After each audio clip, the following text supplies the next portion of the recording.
Good morning, happy Monday, and welcome to Adam versus the Man. Yes, we're back. We're back. The joke is over. The gig is up. And I guess today we are having our first real mental health Monday as a team in a way that is as an audience, as a community with Adam versus the Man, because this last week has been uniquely challenging. And for those of you who haven't seen it yet over the weekend, my alter ego, Adam Loves the Man, who is a genetic duplicate of myself made in a lab by the CIA, was inadvertently, without a violation of the non-aggression principle, killed by Peter Yapel of the Voluntary Option. And you can, by the time you get to the end of today's show, you'll be able to find the link to that. And if you missed it, you know, we created a fictional alter ego for Adam versus the Man. And you know, first off, let me say about like who I am now. Who are you talking to? I just watched that. I've been watching old South Park episodes. I just watched the one where Butters is tricked into thinking he has multiple personality disorder. It's like, no, which Adam are you getting? You know, and what I do with Adam versus the Man is, it's a huge sacrifice, and you know, in terms of material compensation for the effort that we all put into what we're doing.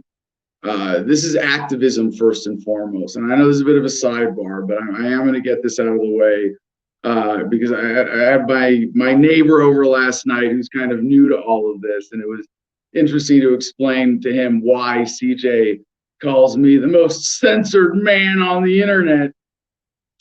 But it was like a protest, essentially, what we did, creating this alter ego. And we just started the show Monday as Adam Loves the Man. And it was, you know, the best thing I can compare it to is the original Colbert Report, Stephen Colbert, before he got on network TV with, was it The Late Show or The Tonight Show, whatever it is, where he's playing himself, you know. And it's one thing to play your, you know, as a liberal, to play a conservative or vice versa, because you're talking about different flavors of statism. Whereas if you're a libertarian and your alter ego is the statist, the extreme statist, it's abandoning ethics. It was a kind of a challenge to create this character. And you know, we just decided in response to the censorship and because it was basically because I got banned on YouTube for a video that questioned the efficacy of the World Health Organization or local authorities' COVID policy. And you know, I point this out. You know, there are there's so many aspects to today's show.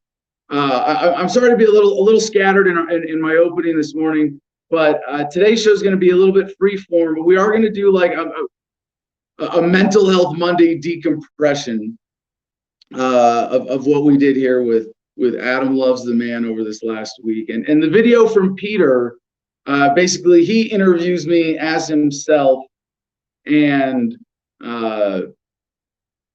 Adam Loves the Man ends up dying of an aneurysm while Peter reads from the book Freedom, and it just fries the Adam Loves character's brain.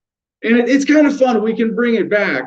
But see, like, unlike, you know, like Colbert, where you have a liberal imitating a conservative, for me, as a libertarian, which is to say an ethicist imitating, you're not just ridiculing a different flavor a different set of preferences.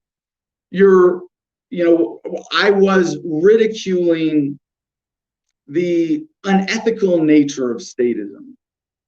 So like there's plenty of fun stuff in there, and like I'm able to. I kind of wish I had developed Adam versus the Man into so much more than it is now, like towards its full potential, and have writers and a team of interns to make fun storylines and things like that, because I wanted my status character to be like unintentionally funny. I don't get to be like funny and upbeat, because what I'm doing in ridiculing statism is ridiculing something that is truly evil in human nature, which is, I guess, everything around the way that we justify unethical behavior.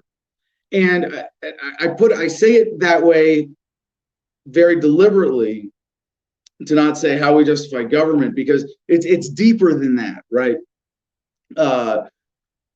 We all have a tendency to do things that we recognize are wrong every now and then, and to rationalize it, to make excuses. And you can see, like, society-wide, how we do that with government. Like voting for a duopoly candidate, right? Voting for a Republican or Democrat. Like, I mean, it's like shooting heroin. It's just going to make you more dependent. It's just going to feed this addiction to government. I don't know. I could go a lot of different ways with this analogy, but to bring it back, in order for me to play Adam Loves the Man, I couldn't be a goofy character. I had to be a serious asshole. Wait, can I say asshole on YouTube? Sorry, CJ, you're gonna have to check that box. So one of the things that I enjoyed more than anything else about this was talking directly to the censors. Anyway, we're gonna get back to that. CJ put together a brilliant 15-minute highlight reel about the show this past week. And Jim didn't actually quit. That was a stage thing. But part of what I mean for today being a kind of mental health Monday for me and for the whole team is that playing that statist asshole wasn't easy. And we knew that we were going to do this because it was our first day that we were allowed back on YouTube after being banned. And we're like, all right, well, we're not going to say anything anti-authority at all. We'll just go the opposite way. And I thought, like, here's the other thing about this that I have to say kind of in advance here to set the stage for today's conversation, is that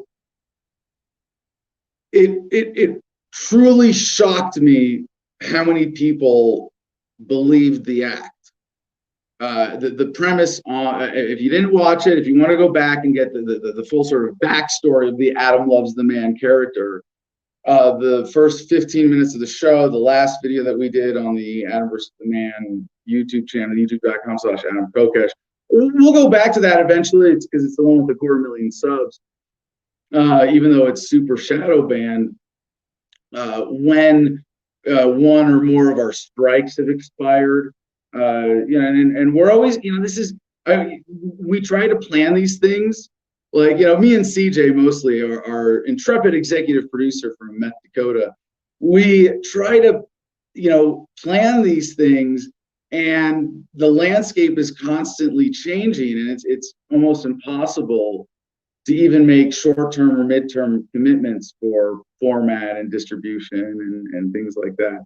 Of course, even though we're shadow banned on Facebook and Twitter, one way or another, we're going to be able to keep broadcasting live so that our engaged, active, committed core audience, which I hope now is learning. And one of the takeaways from all this is that, you really got to be active and engaged. We really have to work hard to beat the censors. So we only thought, when we decided to do this, we knew we were going to do it for a whole show. And CJ put me on the spot. I'm kind of glad that he did the week before to give us a sample. And I was like, all right, let me pull up a story and read it as Adam Loves the Man. And I would do 2 or 3 minutes, and it was pretty funny, and it came relatively easy for me to argue the exact opposite position. And at first it was kind of difficult. By Friday's show, I was just like, I was, and I only broke character once, and you couldn't really tell. Once the whole week I giggled. But the rest of the time I was straight on as the statist asshole. Adam loves the man. And by Friday's show, I was comfortable enough with it that I was really enjoying it. I was giggling inside the whole time. But like I said, unlike the difference between liberals and conservatives, the difference at least between a libertarian and an extreme statist apologist, if you will, or government advocate, it really is an abandonment of ethics and entering a different psychological space. And so in that sense, it was kind of a tough experiment. And, we're going to, so for today's show, we want to take callers. Anybody who wants to call in and comment on what they thought about last week's show. By the way, one last thing I got to say before we go to Jim in just a minute here and do our promos to open the show properly. We had, instead of the Freedom logo on the screen, it said slavery, and I thought that was a dead giveaway. I mean, the premise of the story, again, from the opening segment from last Monday was, well, when I saw how bad I was being censored, I realized that my message was really dangerous, and I had to examine it critically, and I realized that the censors were right, and I had a complete ideological 180 over the weekend. I mean, like, even that was just like not believable. Just such and there were so many jokes, but you had to be paying attention.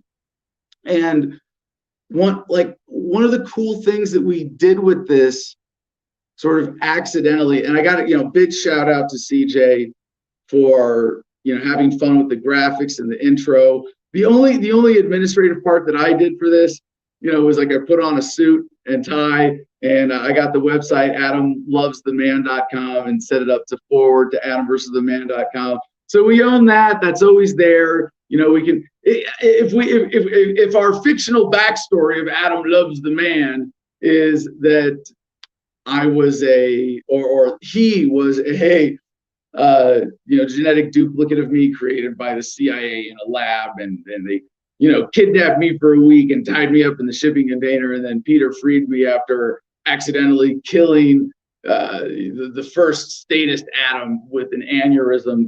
Whatever. We can have fun with this. We can bring it back. We can do whatever we want with it. But I was truly shocked how many people believed the act. Like, I get it that I was pretty good. Like, we did 2 samples the week before. Like I said, CJ put me on the spot and said, Adam, what does it sound like? And we were like, oh yeah, this is going to be great.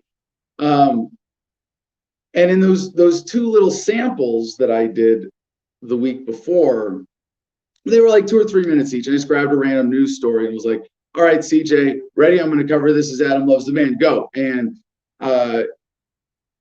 when you're doing it for 2 hours straight, or you have to sit through it, it's a different kind of experience. And it is trying, and it was weird. And, living out here, when I do this show, this represents on an average day, 80 to 90% of the time I spend talking. The rest of the time I'm either like I'm reading, I might I talk other than talking on the air. I don't have a regular daily social life. I'm not going to parties, just hanging out and chatting with people. But like verbally talking, I might be on the phone a little bit, go to run some errands, that kind of thing. And I was afraid, like, it was habit building, like it was starting to get me into this. And when we started it, we were like, well, we'll do a day and see how it goes. And we had so much fun the first day, even though it was a little weird. We're like, well, let's do this let's just keep doing this and see what happens. And pretty soon we realized, all right, we're going to do this for a week. and see where this goes. And it's tempting to just do it full time, because in a way, making fun of the opposition, revealing the absurdity of statism, might be more fun and engaging and effective than just talking straight up libertarianism. Maybe we could figure out a way to incorporate the character into the show on a regular basis, like Statist Wednesdays. Like every Wednesday, I get the day off, and my CIA genetic double gets to take over the show. And I don't know. We could have a lot of fun with it, but it was either funny, morbid, or fascinating at all times. And some people who were like in on the joke from the beginning could look at it and see that I was portraying this absurd statist character and laugh the whole time. And to those of you who did that, you have a special place in my heart. I freaking love you. For those of you who could watch this, and there are people, and I want to say I love everybody in the Producers Club too. And if you want to support the show, again, put your money where your eyes and ears are. Help us build this business, and it's an activism business. We're all volunteers at this point. I put more money into the show than I get out of it,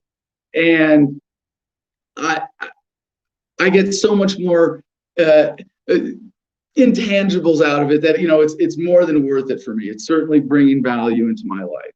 But if you join the Patreon for $10 a month, you go to adamversustheman.com, click on Patreon, please join us, support us there.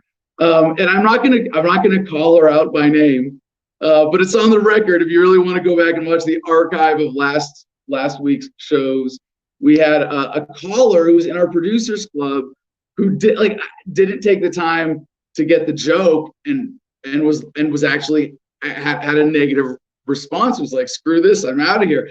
Part of that is due to Jim's great acting, I think, in his on-air quitting at the beginning of Friday's show. But a lot of people fell for it, and that was weird. That was really weird. But to the people who saw what it was, okay, we had slavery in a logo on the screen. We had loves and a heart and the thin blue line, and CJ did a great job coming up with a new intro with the goofy music and the hearts popping on screen. And you're like, really, how could you not believe that? And I think if you got the comedy of this is sort of like, I don't want to say this is a perfect manifestation of my dark side of my sense of humor, because it kind of is, but it's really just me trying to portray an extreme statist. And I want to say, there's one loose thread from earlier in my opener. I said, something about, who my public persona is as Adam versus the Man. What you get of me on this screen, what you get of me as a public persona is always genuine, because I am true to my principles, because I believe in freedom, because I really don't mind that we've been screwed, as CJ calculated earlier, about $80,000 by YouTube this year, even from the views that they've allowed us to get, not counting the shadow banning effect. Just go look at my numbers at the old YouTube channel, youtube.com/Adam Kokesh. Look at my numbers on Facebook. Again, if you're complaining about censorship, you're off message. But for those of you, just again, for background, to catch you up, recently we got banned on YouTube twice, and they gave us different reasons, and then finally put in an email that it was for questioning the efficacy of the World Health Organization or local health authorities. And on YouTube, when Google bought YouTube, I was sort of shadow demonetized. And now, back when I had 50,000 subscribers my baseline view count, and I know this because I had interns a couple times post 5 minutes of black silence, like they rendered a video incorrectly and didn't check the file and uploaded it to YouTube anyway, and they would still get 5,000 views with 50,000 subs. So like, of my subscribers, 1 in 10 would see a video if it wasn't, especially viral or something like that. Now I had, then I got, I've been kind of flat at 250,000 subs, but then I got up to about 250,000 subs, and you'd expect, okay, baseline view count goes up to 25,000. No, look, it's like 300 now. On Twitter, I have 50-something thousand followers, and when we go live on Periscope and share it, get about 10 viewers. And it's about the same on Facebook or on my personal profile, because we got away from my page where I thought, I decided I'm never going to give Facebook money if I don't have to.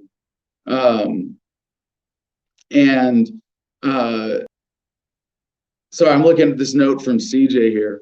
But on Facebook, so I decided to switch to my personal page where I've got 25-something thousand followers and 4,000-something friends. And you look at my posts, they get almost zero engagement. And the live, when we go live on Facebook, it doesn't show up in anybody's feeds. And, again, even being an audience member of Adam versus the Man, and I love that we have this sort of duality to the program, where this is a place where we welcome people who are still shedding their statism, still in the process of waking up, and yet for those of you who and a lot of people, one of the things that I've learned over the years with Adam versus the Man, it's also pretty cool, is that a lot of people cut in and cut out, like they'll or drift in and out, like they'll come to Adam versus the Man and they'll appreciate the 2-hour Monday through Friday media product, and then they get it, and then they don't need it. Maybe, and it's not, they don't get any other value out of it, but they got an awakening experience out of Adam versus the Man, and that's great. But for those of you who stick around, just by watching Adam versus the Man, if you're watching this now, please share it, by the way. But if you're watching this now, you didn't get here, whether you're watching live or not. You didn't get here because YouTube put us in your recommended videos. You didn't get here because Facebook put us at the top of your feed or Twitter. You're here because you made an effort to be here, and for that I'm extremely grateful. And I want to point out that in itself is an act of activism, a conscientious choice to make the world a better place by your choices in consuming information. And I hope also then you'll take it to that one next step up of at least sharing this video, sharing this podcast, sharing this production, whether it's the audio, if that's what you like, or the full video, or the video clips, or your own remixes, or whatever. Please recognize that we have to pull together to overcome this censorship, the suppression of this message. And I could keep going. I could keep on all of these topics, but I want to bring in first Comment Jim. I want to finish the promos, and I want to say, let's get that link out for callers today, because I'd love to hear from anybody who wants to help us debrief from the week of Adam Loves the Man. And our contest today is, and for tomorrow, because it is election eve. What's the title for today's show? The Eve of Apocalypse, or not? I'm going to go out on a limb here and make a bold prediction that either Trump or Biden will win, and unfortunately not Jorgensen or anybody else. And more or less the status quo will continue. The institution of government will roll on as its purpose continues to be served effectively. That is to help the super rich get richer and the rest of us get relatively poorer. So please check out AdamVersusTheMan.com. Now I can promote the merch again, right? I don't have to pretend like it was kind of weird in character. But if you go to AdamVersusTheMan.com, check out the amazing store that our producer CJ has put together there. Don't forget to support our affiliate as well. Our affiliate partner is CigarFederation.com. And if you go there, promo code ADAM, all caps, 10, gets you 10% off. So please check that out. Let's get Comment Jim up on stage here. And before we get to your comments about all of this, Jim, and I'm sorry we didn't have more time this week or any chance this weekend to really catch up. I was looking forward to having you. Unfortunately, Halloween and partying in the big city kept Jim away from our country homestead studio here this weekend. But Jim seemed to have a genuinely hard time listening to Adam Loves the Man. Is that fair, Jim? Yeah, I would say that's fair. I don't want to be too harsh on it. I hate to be the bubble popper or the rain on people's parade, but the way I describe it, I guess, is it's not everyone's humor. Like there's a lot of shows that are really, really popular, like Modern Family, that are based on pure sarcasm and hot topics like that. And I don't know, people love them, but I always I don't know what it is. I can't really explain it. It just, all right. So I'm going to take this opportunity, if you don't mind, Jim. I'm going to put you on the spot. You mind if we go deep on you psychologically on this? Give it a shot. Because I love. See, this is fun. This is a fun part of the experiment. And this is one. So today, again, looking at lessons learned from this. Oh, I apologize. Did I say so? Producers Club. One more thing I got to get out of, or two things for promotions to get out of the way before we deconstruct James or comment Jim's psychological response to Adam Loves the Man. Check out makethemdebate.com. And we didn't get to do any debates as Adam Loves the Man, but we can always bring him back for that. If there's a this would be a fun show. If some libertarian producer or some other libertarian show host, someone in our audience who's also a podcast host just says, hey, I want to interview Adam Loves the Man. Can we interview Adam Loves? Yeah. Excuse me. We could bring him back for a debate online or in person. It would be a lot of fun for that. And today, for callers, not only do we want to get your response to Adam Loves the Man, but I really want to say Jo Jorgensen, vote Libertarian as many times on the show today as possible. I'm kind of embarrassed saying that now that we're like 30 minutes into the show. But for callers, best caller wins a membership in the Producers Club. And you might win with an insight about Adam Loves the Man. But I want people to think of your best 30-second to 1-minute promo for your favorite libertarian candidate this cycle. And, I know that's, it's like if you want to say choose your favorite libertarian of our great crop of candidates this year, it's like trying to choose your favorite child. And if you can choose one, it means you don't love the other ones enough.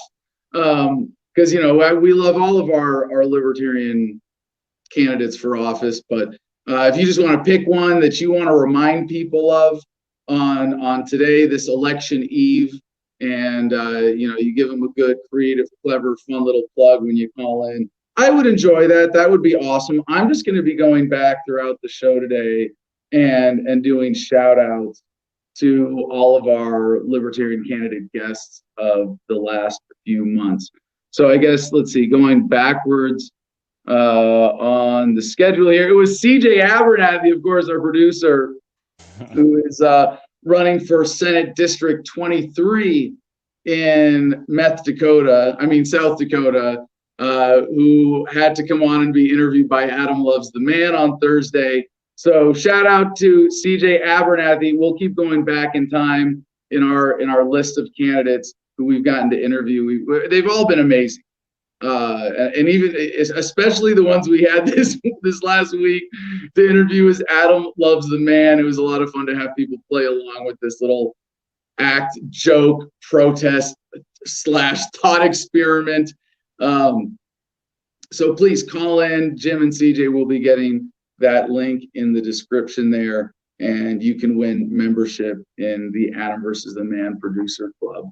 So, Jim, let's just take a second or take a few minutes here and check in with the audience and the comments at this point. And before I go ahead and deconstruct your response to Adam Loves the Man, what do you got for us? Okay. Well, real quick, it seems like people are glad to see you back. Craig Darty says, "Rest in peace, evil Adam, and welcome back. We missed you."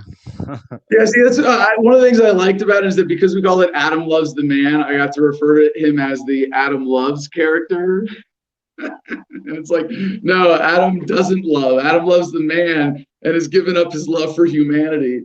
Oh yeah, and we had the slavery logo in the corner of the screen, and I thought that by itself would have been like a dead giveaway. And I was hoping that it was kind of like protection, like no one can take shit I'm saying out of context because it says slavery here. Like it's obviously not serious. Unfortunately, that wasn't enough for some people. But yeah, I even did a justification for slavery and came out and said Orwell was right. Slavery is freedom. And like, how is that not a dead enough giveaway? But I did a sort of, examples of statist rationalization for how we actually do as a society today in the current statist paradigm give up our self-ownership to the current authority / power structure. Whew. Definitely. Same. Craig also said his wife caught some of the show when she came home from lunch, and she said, "What's wrong with Adam?" People that were only catching little bits, those are the people that were, I think, that didn't get the chance to watch it in its entirety. Those are the people that were really worried about you. Yeah, But and they so figured it out. I think once they watched for at least 20 or 30 minutes, they couldn't help but catch on, I'd like to think more like 5 minutes. I understand how you could watch for a few minutes, and if I, and I'd like to, without tooting my own horn too much, because I'm not a great actor, but I think I nailed this role based on the feedback from everybody. Like, and that I was able to invoke such a serious emotional response in people, at least as a testament to the basic effectiveness of my presentation as this extreme statist character. But I'd like to think at least every 5 minutes there was some really over the top dead giveaway for anybody paying attention. Like some line where there were a few times where I had like a slip of the tongue that I made look like it was an accident. And, I had, I figured out, my favorite statistic. This is just one of my ongoing dad jokes, regular talking points. I like to say that 86.75309% of all statistics are total made up bullshit designed to manipulate you. Did you catch that? 867-867-5309. Use that dumb joke in reverse in my statist character. Well, after we take a couple calls here, when we check in with Jim and CJ, we'll play the highlight reel that CJ put together, and you'll hear that line. All right, Jim. Any other important comments before we get to your psychological deconstruction? No, go ahead. I'm ready. Psychologically deconstruct. All right. So just to reset the stage, to bring it back to this topic, could you describe for us? Because I know you had some positive responses too, and I don't want to give the audience this false impression that Jim is some humorless weirdo, like who didn't get any of the jokes and couldn't appreciate the thought exercise of what this was.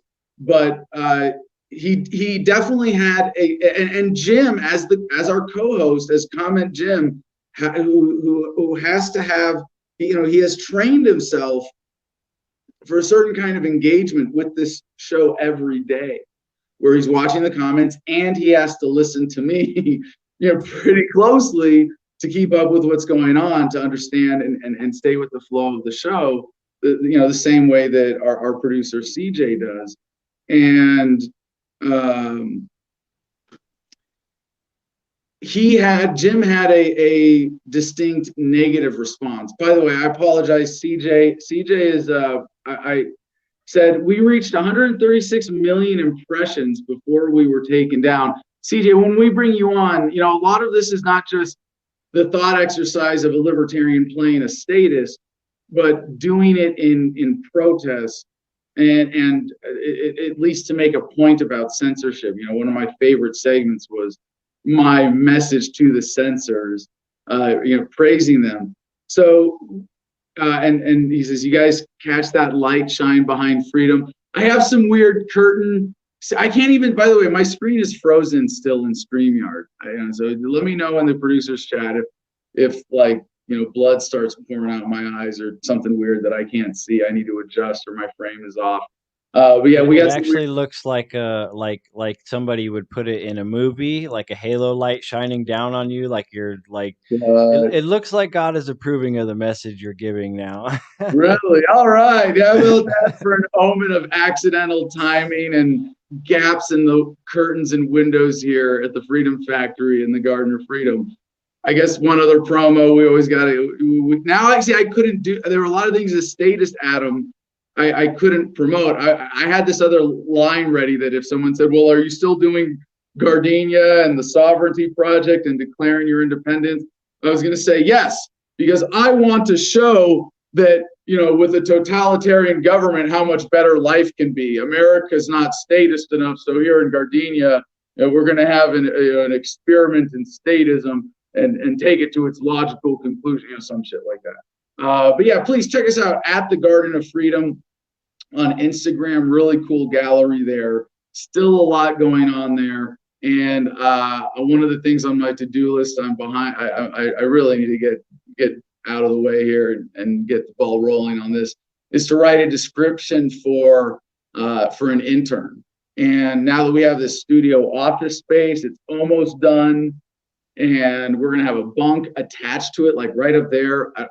I mean, I guess I don't want to ruin the shot because now I can't even see my screen, but we've got a bunk, we've got an outhouse and an outdoor shower. And I'd like to, put out an internship request for, people to, come and live out here for like a startup period. I mean, after that, you can kind of work remotely and it's not a big deal. But, to come out here for a month or two and, and live and work with us every day and experiment with some, different ideas and tactics that I have in mind for beating the censors kind of manually and maybe seeing if we can even get some Streisand effect going, right? But make sure that censorship whiplashes instead of them just hiding this message and really affect, beating the. Okay, so now I see it.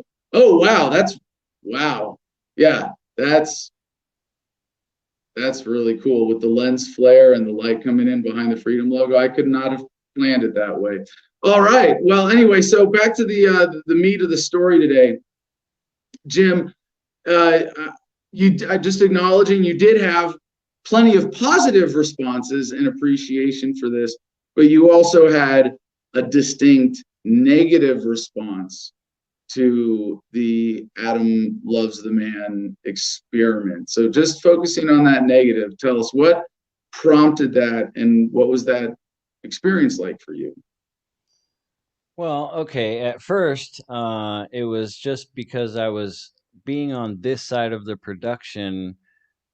I wasn't at all confident. Like I liked your ability to just turn it on and become a statist and talk like that, but I was afraid I was going to look like an idiot when it came to be my turn on TV, I was afraid I wouldn't be able to play long enough and sell it or whatever. Yeah. Even when we did do it, I felt like I was just reading the comments as Okay. monotone So as I so could, you know. so I was that's scared. kind of that's very worth appreciating. If I may just contextualize that, because that is important.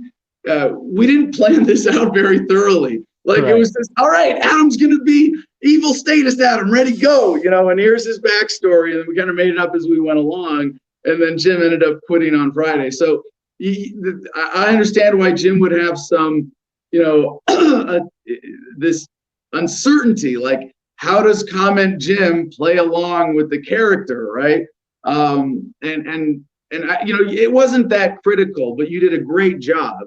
But that's not what I that sort of background. I want to get to the heart because that was a sort of circumstantial negative response, and maybe that created some. Did that create a little anxiety for like a little? I mean, very minor. Jim, I get it. You're a confident dude in pretty much every way, but every way that I know, I don't know why I would say it like that. Jim's a great, confident, centered, secure dude. But there's a bit of anxiety, right? With, oh crap, I got to follow Adam on this weird thing, and we don't really know what the role is, right? Yeah. Yeah, I guess I don't know if anxiety is the right word, but I see where you're going with that. There was some uncertainty definitely. Yeah, but But are you that's trying to dig yeah, more deeper, into the deeper. yeah, you're trying to dig deeper into what my problem was with the idea itself, which I mean, I see the benefits. I was also wondering how it would be taken by people, whether it would grow our audience. I was wondering about those things as well. Well, it certainly did for a while, and I do like doing more creative things with the show as opposed to just sticking to the format every single day. And like, all right, it's Adam and Jim and CJ, and they're going to do the headlines, and they're going to do a guest, and if they're going to tell jokes, and they're going to, give libertarian analysis. To occasionally give the show like a clear purpose, or have an experiment with it, or campaign for a week to promote one particular cause, or like we did a few weeks ago, use it to call attention to our friend Mike Nelson, Blind Justice, and his great activism when he was locked up. But you had a really, like, you had an emotional this is what I want to focus on, Jim, and then we'll see if my deconstruction analysis makes any sense. But you had a deeper emotional response to having to listen to the statist message itself for 2 hours a day, right? Yeah, yeah. What was that? Well, okay, let me preface this with remembering that when we first started doing this, when we were talking about its creation and day one when we were doing it, we were talking about doing it until December 10th when your strike went away. and Right, right. Yeah, and no, that was a whole nother thing. Like, you want me to yeah. listen to this for months? So that didn't seem fun to me. I knew at some point we weren't going to be able to play it out over a couple months. But yeah, I was wondering. I think I raised the question. I think I asked people, or I was asking you guys, if it was the best way to get the message across. You know what I mean? If it was the best. No, Uh, okay, stop, Jim. I don't want to spend, because I think we can, we could, in some ways it was more effective, and in some ways the thought-provoking nature of it might be more effective. And I think if it's the kind of thing, like if I had unlimited funding and could do two shows every day, maybe we do a 10-minute scripted version of Adam Loves the Man, that would be, as well composed as the Colbert Report was every day. And but no, Jim, you're avoiding the question now, I think, because you expressed like real emotional discomfort, not because you were going, oh, is this the best use of our time, but because you had to listen to an aggressively evil, anti-ethics statist message, right? I guess. Yeah. I'm trying to. I've already blocked it out, so I'm having to That redig through my memory warehouse to remember the experience. okay, because there was a part of you that was like, all right, that's not funny. That's not funny. Like part of you, I think, was sort of like, this message is too serious. Even putting something into the world that completely contradicts it as an anti-ethical message is you were unsettled by it. I mean, yeah. I'm unsettled right now, CJ. Get that picture down. I'm just kidding. All right. No, So I raised the question once. I think that what was it that you weren't bringing it over the top enough. Maybe that's what we're talking about. well, there's that too. But so here's what I want to use you as an example of, and I'll jump ahead because I think you're kind of dancing around the introspection here, and you can just tell me if this kind of rings true or not. But some people were able to watch Adam Loves the Man, and they got the joke from the beginning. And like for me, at first I'm struggling to get into the groove as this character and to try to stay in character. But by Friday's show, I was like, I was deadpan. I'm like Bob Newhart, like that's the demeanor, and I was giggling to myself on the inside all day Friday, so that like as soon as the show cut, I was like, oh my god, like I can't believe we said all that. Oh my god, that was hilarious. And there were, like I said earlier, a number of people in our audience who really got it that way and loved it and got the humor the whole time. But you didn't. Something stopped you, Jim, from just relaxing and appreciating the humor. And I don't want to say that you're, I think you what this points out is a weakness. And it's one that I have shared. And Jim, I say this with humility because over the course of my activism, I've been way worse about this in terms of emotional attachment to what we're doing. But I think it's possible that you have I don't want to say unhealthy, because it's a sort of a natural human thing to have emotional attachments to all sorts of stuff and people and relationships and things that are important to us. And it's a sign that you value the message and you value what we're doing. But I would say that your emotional attachment to the message of freedom is unhealthy at the point that it stops you from enjoying the comedy and being able to just laugh and go along with this, and creates not just a negative ping in a response and an analysis or taking into the concept, but you really were uncomfortable for an extended period. And I would invite you to examine that. And maybe you want to say no comment for now. Let me think about it, and maybe we'll talk about it tomorrow. That's cool too. But that there's something in your, and like I said, I've been a full-time activist now, one way or another, for 14 years. Trust me, I've had plenty of moments of I would say weakness like that, where my emotional attachment to my activism or a cause, I mean, especially the anti-war cause, like, and this is a weird thing, right? To say, like, I got my start in full-time activism with Iraq Veterans Against the War because America didn't know my story. And if I told enough people my story, less people will die in Iraq. How can you freaking laugh at that? Right? Like, but you have to be able, like, when you master that emotional detachment, it empowers you to be able to laugh at anything. Jim, does that kind of ring true at all for your experience, you think? Well, I hear what you're saying, but I don't know.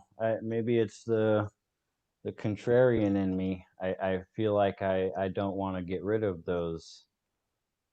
I don't know. I guess I hear where you're saying the argument you're making as it is as a weakness, but I think it's just, You had a genuine response that was along the lines of, you can't laugh at that, or you can't joke about that. That's too serious.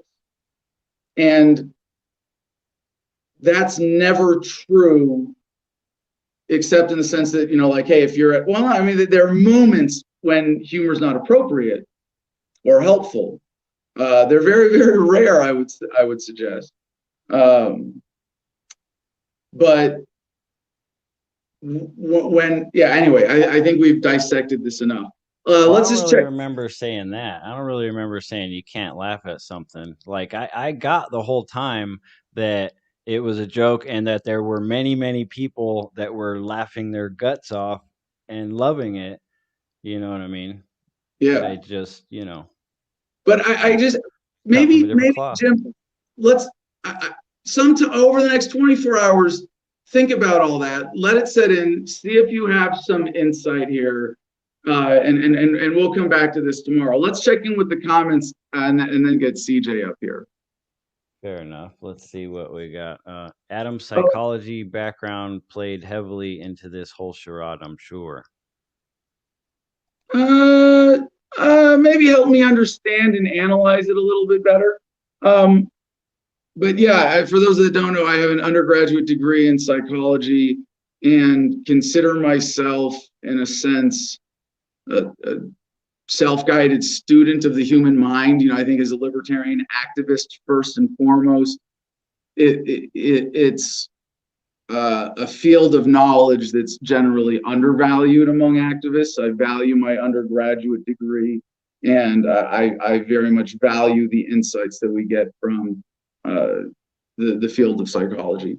So I want to give a shout out to our next candidate, Aria DiMezzo. Now, this is like it's funny. This week we actually had two Republicans, very different interviews, because Aria is the transgender Satanist anarchist running for sheriff in New Hampshire as a Republican who won her primary thanks to blind party loyalty among voters there.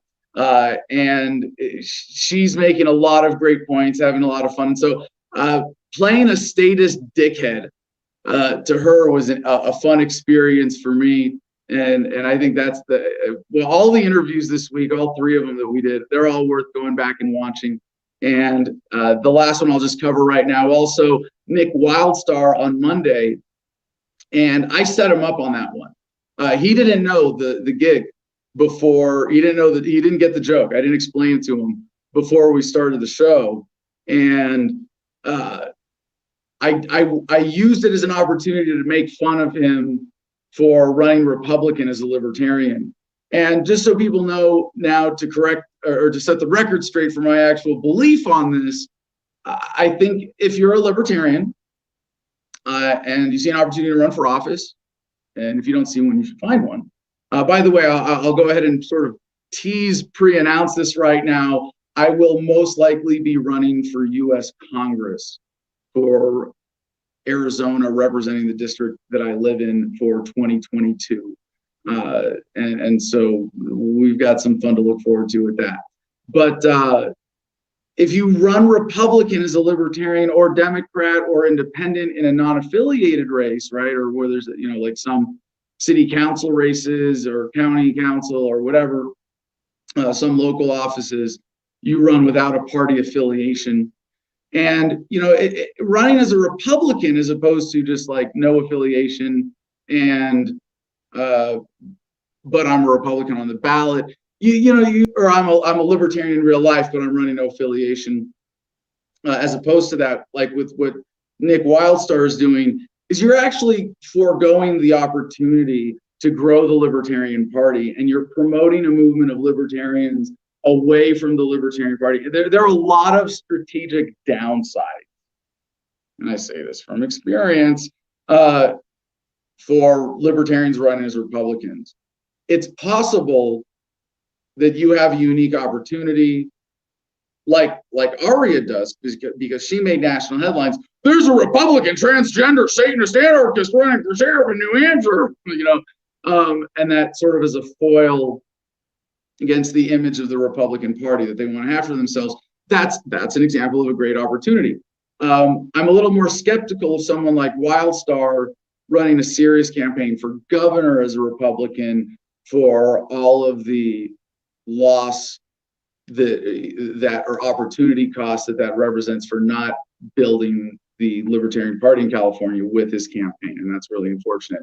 So I wanted to, give him the platform and promote him and give him that, but also kind of set him up and praise him for running Republican and getting out of the Libertarian Party as my alter ego. So and he did it. I knew. I'd like to think I'm at least a little bit personal friends with Nick Wildstar. We've hung out at events a few times, and just have a healthy, friendly text relationship. I knew he could handle it, and he did a great job. We had a lot of fun with that interview. So, Jim, a couple comments before we get to CJ. Okay, let's see. Joe Hanoush just refuses to give in. He says statism is great. He's still playing along. Yeah, it's funny. I've never had someone in my audience like we have. I'm a statist as a regular viewer, who's, I guess, a small part of the inspiration for all of this. And he called in, on Friday's show, and led Adam Loves to an endorsement of Donald Trump. That was definitely one of the highlights of the week for me. So, Mr. Statist, thank you for making that happen. Yeah, he said he agrees with me. It was a good troll job, but it could have gone a bit more over the top. He wanted to push the envelope, I guess. Craig says, to me, I liked it, but he's glad it's over. All right. Does anybody do we have any callers? We have no callers just yet. So. All right. I know a lot of our audience live are people who have the luxury of working where they can listen to this and comment and not call in if they're listening or watching at work or something else, and I can appreciate that. We are going to hear from. I know we have a couple callers who are going to join us after we get CJ on here. So let's go ahead and bring up CJ, shall we? Okay. Well, last comment while he segues in from Fina. Libertarians should run as libertarians. There ain't no such thing as a free lunch or a Republican libertarian. That's her opinion. Yeah. Well, CJ, I apologize again. So I'm doing this in Chrome. I've been having weird phone problems lately. I think Google is deliberately fucking with the Android system through the updates. A lot of people have had issues with Android 11 in order to get people onto 5G devices. And it's working for me. It's this sort of like software planned obsolescence thing where they make your phone just enough of a pain in the ass to use that you're like, all right, screw it, I'll go with the upgrade. And actually that might be our solution for internet here. To just wait until, and actually I should do this pretty soon here, is see if I can get a 5G hotspot with Verizon or AT&T, the two companies that have the best coverage out here. So yeah, if anybody wants to weigh in on 5G poisoning us out here and all that, I don't buy it. But CJ, before we get into your comments in celebration of this being election eve 2020, who's your, other than yourself and our great top of the ticket candidates Jo Jorgensen and Spike Cohen, who's your favorite libertarian running for office this cycle? Oh, yeah, I'll invoke the picking your children comment from earlier, please. All right, how about, what was your favorite interview? How about I'll name one in South Dakota. and I'll name one nationally. Okay. I like Devin Saxon and his puck run for Public Utility Commissioner here in South Dakota.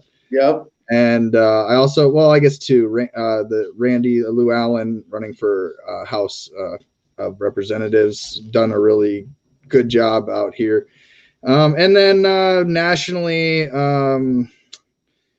oh man, I'm gonna have to go with Ricky Harrington with the solo debate that his Republican challenger was too cowardice to even attend in any way, shape, or format to even have the conversation. Harrington is the wrong one. Is the black gentleman running for U.S. Senate against Graham? Is that right? Tom Cotton. Tom Cotton. Okay, sorry, but he's running. There's no serious Democrat opposition. No, it's just it's just a two-way race. Yeah. Yeah, and yeah, great opportunity and successful execution of the. And I got to, of course, say Mercedes. You know, she's got a great chance. I mean, I could name Gideon Oaks, Greg Baldwin. I got so many candidates that I could name. You asking me to pick one is like just not even fair to start the day off with. I could sit here all day. You know.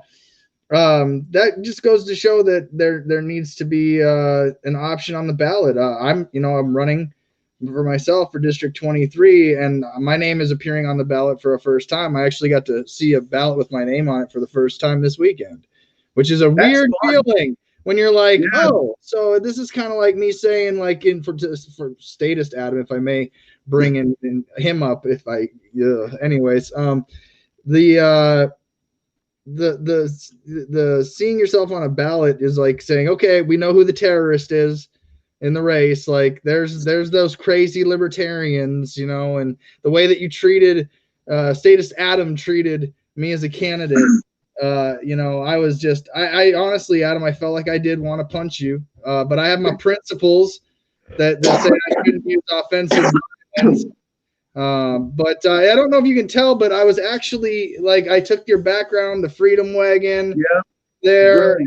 I thought people would know it's a dead giveaway too. Like, I mean, you can see it's green screen even in this picture here, but like, you did a great job with the green screening, by the way, at a glance. It's yeah. If you don't know what you're looking for, it might actually work. But, I honestly, you want to talk about hating a character, you want to talk about that invoking that feeling. I had, I wanted to, when I signed up for the interview, honestly, it was a month ago. I thought maybe, we've had people a chance to fill in the, interviews between now and then. I could slip in on a Friday and just talk about me running for office with Adam Kokesh, freedom. Versus the man, not statist Adam. So it was like, as a candidate, I was just, it was a tough interview. It really, I mean, because you did the things that, in my opinion, we do talk about as the statist mindset does to libertarians. I felt like you're doing that straight to me. I mean, we knew we were cutting my mic. I knew I was going to talk over you, but at the end of the day, it's still that feeling of, man, I just can't get to this guy, and just, yeah, it was a trip. Producing it was a trip. Seeing people's reactions from the top all the way to, people turncoating on you, and I'm done with Adam Kokesh, and here's my long comment about why, and you just, I didn't want anybody to feel like at some point they wouldn't be in on it, I mean, because at some point that, people were having a real reaction to it. Like they thought. For the audience's benefit, little background on CJ's story with all of this. He had to do a couple extra mental somersaults to keep up with his role in this, because he actually had multiple roles. And the way we did, like, again, and I said this on the air, again, how do you not get this is a joke when I say, well, we have two CJ Abernathys.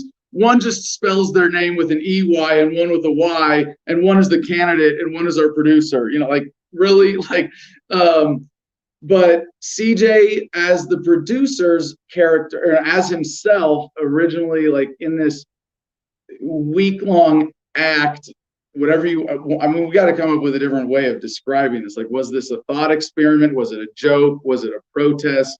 It was all these things, of course. But CJ was like playing along, and then in the middle of that, had to step out of that and play his true self as a candidate, and then go back into it and keep producing the show.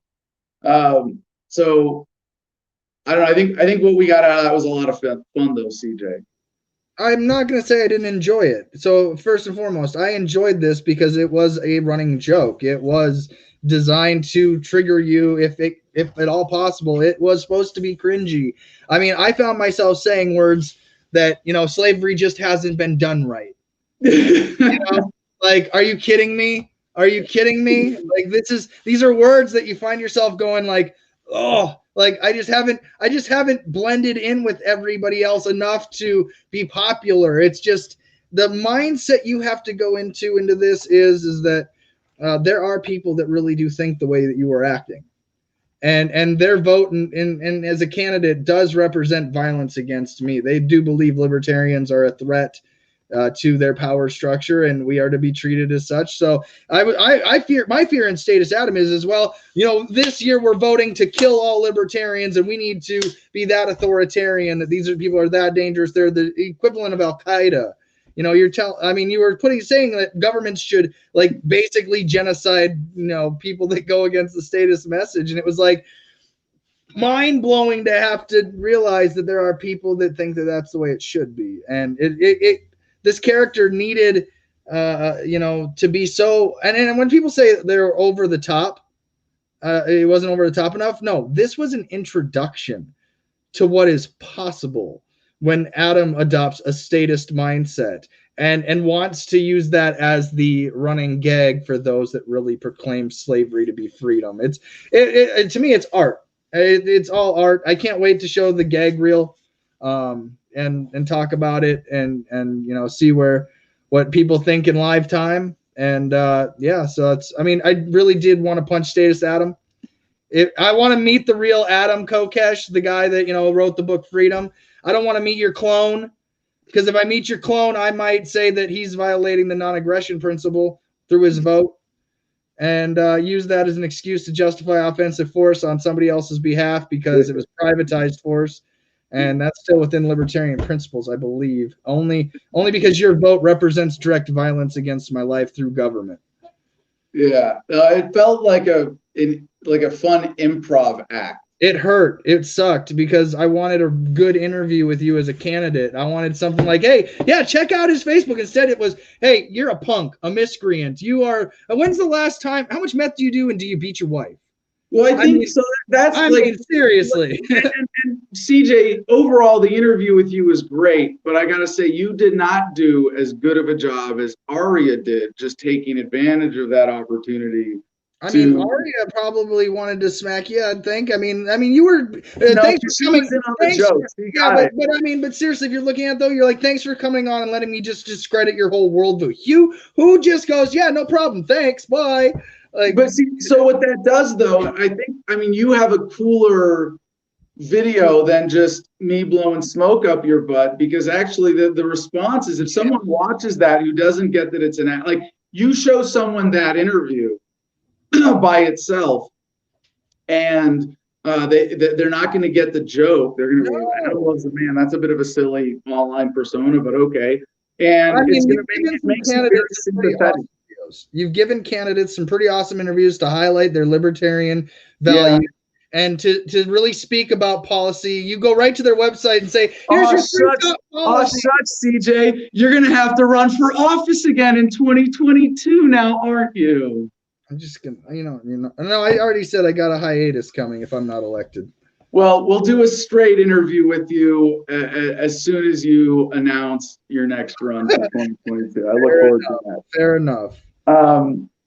There are two other big aspects I want to get into this with you before we take our next caller and get to comments. And I should at least, for my journalistic responsibility with this show, again, thank you if you're watching. Now that we're over an hour in, because of this, there have been some stories in the news that discredit government that Statist Adam didn't want to cover. And so we do have some catching up, and I promise tomorrow, while we're doing our election coverage, we're gonna, or at least by Wednesday, we'll be all caught up on our headlines. But as for today, what do we really have for critical, urgent headlines? Australia, and we're gonna have to come back to this one. Australia records no new COVID-19 cases for first time in 5 months. Yeah, okay. Biden is going negative on Trump at the last minute. We'll probably talk about that one tomorrow. Another interesting one, sort of setting the stage for where people are right now, from studyfinds.org. 55% of Americans believe 2020 election day will be most stressful day of their lives. Like most important election of your lifetime. Yeah. So interesting thing there. Update for New York. And Governor Cuomo has ended the quarantine list, but switches to a testing plan for visitors. We'll probably come back tomorrow or Wednesday, get into the details of that. But basically, you can't go to New York without a negative test. Fun side story. I don't know if we'll get into this. CJ, you have this from Daily Mail. These patriots did nothing wrong. Trump slams the FBI for investigating MAGA convoy, which ran a Biden bus out of Texas town, and demands agency and DOJ probe Antifa instead. There was a peaceful march to the polls in North Carolina that was met with police pepper spray and arrests, causing outcry on eve of election. Going to have to really get into that properly to, figure out who's really behind it and how staged that was, or provoked or whatnot. But it looks like that could be a last minute sympathy for Democrats kind of play. Let's see. Well, we have a lot of fun stuff to look forward to tomorrow, actually, in covering some of the referenda. And I do want to encourage everyone to vote. We want to get into this sort of state by state tomorrow and see where people actually have a reason to go and vote. And I voted in California with my California legal residence because I have the choice. Notice the careful language I'm using here to make it clear that I'm not breaking the law. As a convicted felon who at current time is not allowed to vote in the state where I own property, one of my residences, I legally vote through my other residence in California. And I got to vote not only for Kalish Morrow, running for city council in, sorry, I can't remember the name off the top of my head. I got to vote, of course, for Jo Jorgensen and Spike Cohen. But there were also a number of initiatives on the ballot, as there always are in California. Excuse me. And there in California, there are so many. There are a lot that are often on the cusp of pass fail. Most of them are government asking for some crazy new way to spend money through a bond program. So, I would never say it's your responsibility or a duty, but we do want to put points on the board for Jo Jorgensen this year. We do want to make sure that a principal candidate proves that she can do better than Gary Johnson did in 2016. I mean, if I will be thrilled if Jo gets over 5%. That would be awesome. And I will be relieved if she gets over 3.28%, Gary's 2016 score. If it's less than that, we're gonna have. I think it's gonna set the party back a little bit. So please do get out and vote if you can. In early voting, vote by mail. I think a lot of places still accept ballots until November 3rd. I know California does from the notices that they send me. And there are a lot of libertarian candidates who would appreciate your effort, taking the time to come out and put points on the board for them in recognition of their efforts. So I don't think there's anywhere just put points on the board for the party nationally. Jorgensen, Cohen, there's nowhere in the United States. Again, you got something important to do. don't bust your butt. Don't go out. Like if you show up and it's 8 hours waiting in line, unless you have 8 hours of stuff that you needed to do with your phone, like don't waste your time. But if you can make the effort to put points on the board for Joe Jorgensen, Spike Cohen, please go out and do that today or tomorrow. And you can go back and see my endorsement video of them and basically every other libertarian candidate from about a week ago on my old primary YouTube channel, youtube.com/Adam Kokesh. But one of them is here in Arizona, recreational cannabis going from medical to recreational, and it's barely legal recreational, of course. A lot of restrictions. Jim and I did the analysis of the legislation itself, but it is legitimately crossing that line from medical to recreational. It is a major blow to the drug war. And hopefully that'll pass here in Arizona. It looks like it will. More exciting, and we'll save this one for tomorrow, but Nebraska TV, Oregon could become first U.S. state to decriminalize hard drugs. Yeah. There's a new national COVID lockdown in England. We'll get into the details of that. Now, about the censorship, we do have a couple censorship stories today. And this is a great segue to what I want to talk about with CJ, because there are two things that I want to make sure we get a chance to hear from CJ on, because he had some insights in watching the reaction here. And yeah, we're going to talk about Tom Arnold. That you thought it brought out the haters, and yeah, like if you go, and I think CJ's basic overall point from observing some of these hater posts was that if you were looking for an excuse to hate Adam, you're more inclined to fall for the ruse instead of taking 30 seconds to go, wait a second, is this real or is this some weird joke? It was a weird joke. And CJ had some other insight about that, but also the overall point of this, I'd really like to think of it as a kind of protest against censorship. And one of the things CJ said in our chat earlier today was that we had 136 million impressions before we were taken down. So CJ, wherever you want to start on those two big topics.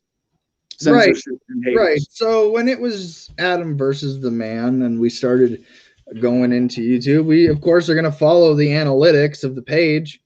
Like that's what we're going to do. We're going to see if the audience is responding, what they're enjoying, the comment sections, ideas for future broadcasts, guests, things of that nature. And at one point, we were at first, when we got to impressions before election, we were at like 8 million, and we're like, wow, 8 million impressions, that's pretty big. But by the time we got to the peak censorship, where we were about, where we knew we couldn't go live on YouTube, we were at about 134, 136 million impressions in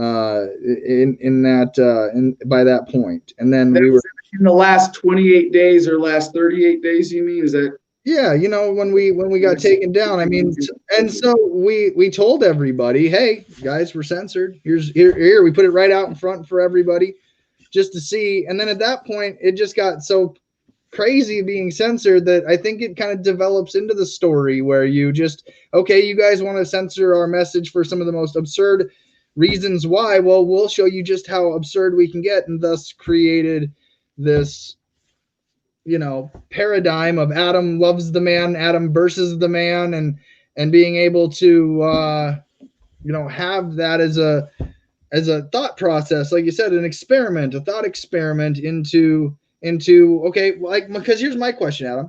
What happens if we uploaded all Adam loves the man onto YouTube and see what the algorithms do then? Would we be censored for the most extreme statist message?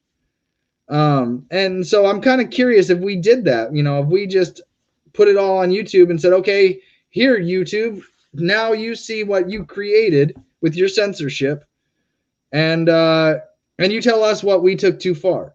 Well, hold on, just as a Because YouTube hasn't even approved Adam Loves the Man for YouTube. That's exactly what I was going to mention. And Jim said, they know what you're doing. They get it. Like they get that you're using this framing to promote libertarianism by by showing libertarianism and calling it absurd, Adam, in my opinion, your job was to be the biggest authoritarian asshole you could possibly be. And I watched you with people you'd normally have excellent relationships with be saying way more appropriate, guest interview type stuff. And next thing you know, it's just my thought in watching it is how more statist can this man get? And by the end of the week, you were as statist as it gets. You did a statist test. It was so the political compass. Yeah, I got it. It was funny. I really loved the opportunity to promote the advocates.org. And there's the website. Government is good. Yeah, hold on. Yeah, but I got to say this to everybody about the political compass test, because obviously there are a lot of bullshit tests out there. But the best, and the square one creates a division between libertarians. Yes, the square one has a line down the center where basically you cannot be a pure libertarian, right? I mean, you could be on the line, I get it. But why have this divide? The diamond chart that you get from the advocates.org is way more accurate. And it is true that that the language is biased towards the libertarian perspective in the questions. But if you are confident as a statist, liberal, conservative, moderate, and you can answer the questions directly, it will place you accurately on that chart. And, it's like one axis of the diamond is how much do you believe in social freedom? How much do you believe in financial freedom, or economic freedom? And that it really is the better political compass test. Right. I mean, again, I think all the political tests are biased in some way to your thought. I mean, but again, at the end of the day, it was good for you to do as an exercise. Like, could you, go the statist route? I mean, there's the I side with. We could have went with any number of these tests and dove really into a statist mindset on these. And I had to do the libertarian one so I could do the polar opposite. Right, but we could have done one like who you're voting for. Like we could have done and got all your answers to the I side with test. We could have done a number of things with it. But again, I think the big takeaway from this people should also be is that this was about as coordinated as it gets, like more like a play. And a statist play done through podcasting, done through audio production, video production, and I think it's a testament when people look back at it to, it's going to be one of those timeless videos. And there's a lot more I could have done in this highlight reel, making it. But how do you combine 11 plus hours of content into 15 minutes? And you gave me a 5 to 10 minute window to make this highlight, but I needed 15 to really tell the story. Yeah.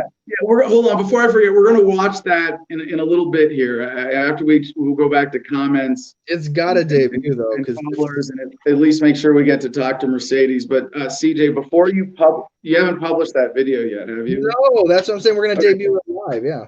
Well, before you publish it, I think we need to add a text slide at the end that says Adam Kokesh played his alter ego on air for a week and went from principled libertarian to principled statist to enjoy the entire, 11 hours archive of this performance art.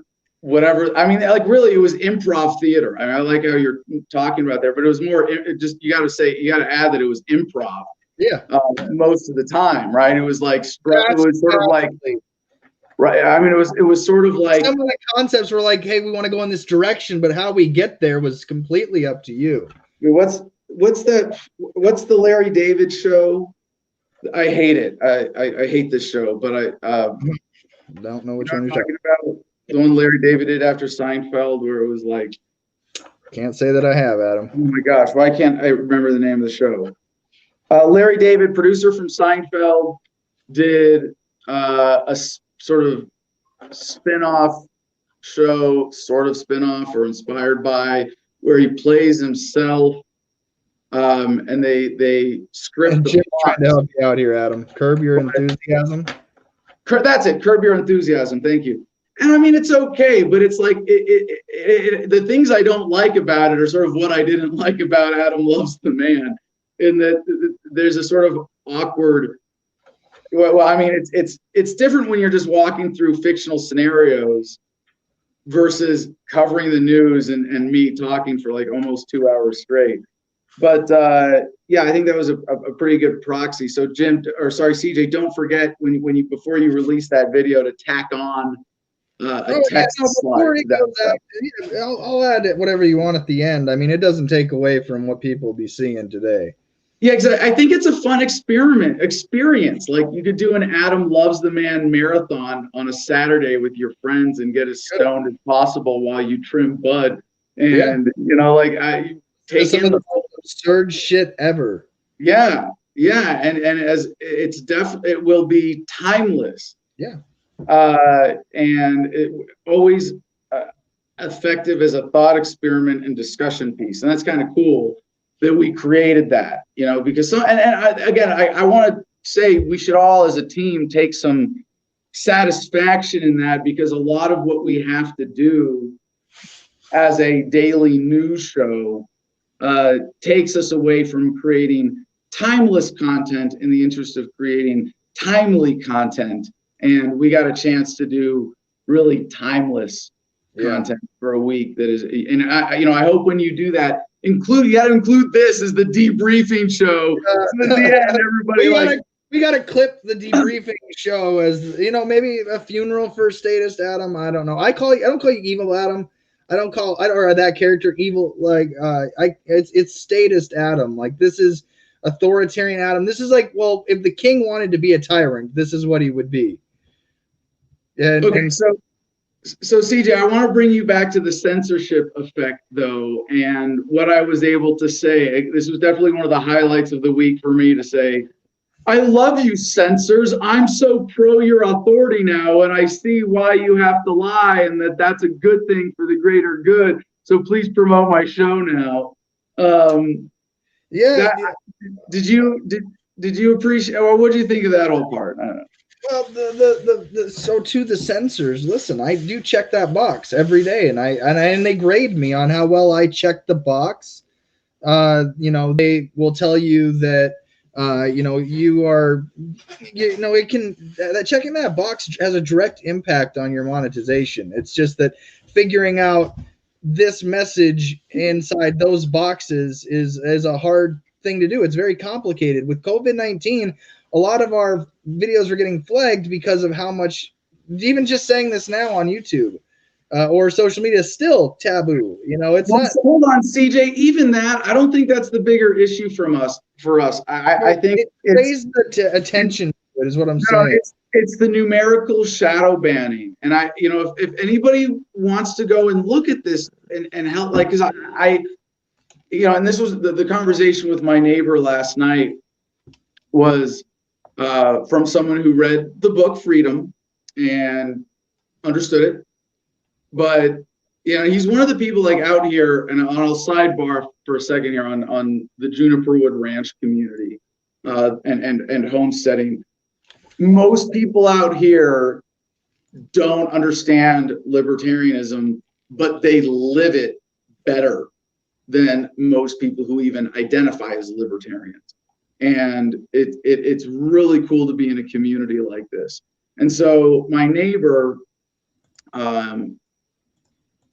this was his first exposure to these challenges, and then I pointed out the critical numbers, like 25,000 plus or 30,000 plus total on Facebook, and almost zero engagement live and on our posts.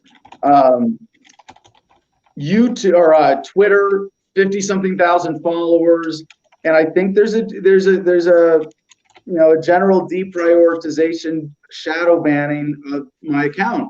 And where this is, I think, proven the most is when we go live, and this is part of the experiment with Cigars and Sunsets, is we got to do a live at a different time slot directly on one channel with no special promotion. Just be like, what are my, let's see, what is it? I'm actually looking at 57.2 thousand followers on Twitter. What is that actually worth when I go live on Periscope and share it to Twitter? And you go, oh, 10 viewers? That's not right. That's not right. But again, on YouTube, the numbers are really stark, and this is it's and this was something that, you know, talking to my neighbor last night, I sort of came face to face with and acknowledged for the first time what, you know, CJ, you calculated right based on the views that we've gotten just this year, that we've basically been defrauded out of about $80,000 on YouTube. Is that right? Well, I can't actually get into the account to put it on the screen at the moment, but yeah. Just the rough number. Just give me the rough number. No. It was 134 million impressions. You know, your man in the whole video was getting millions of views. I mean, we were at one point in the show's progression, we were getting about 1.2 million active people per day watching something Adam Kokesh content. We were, I mean, we're talking.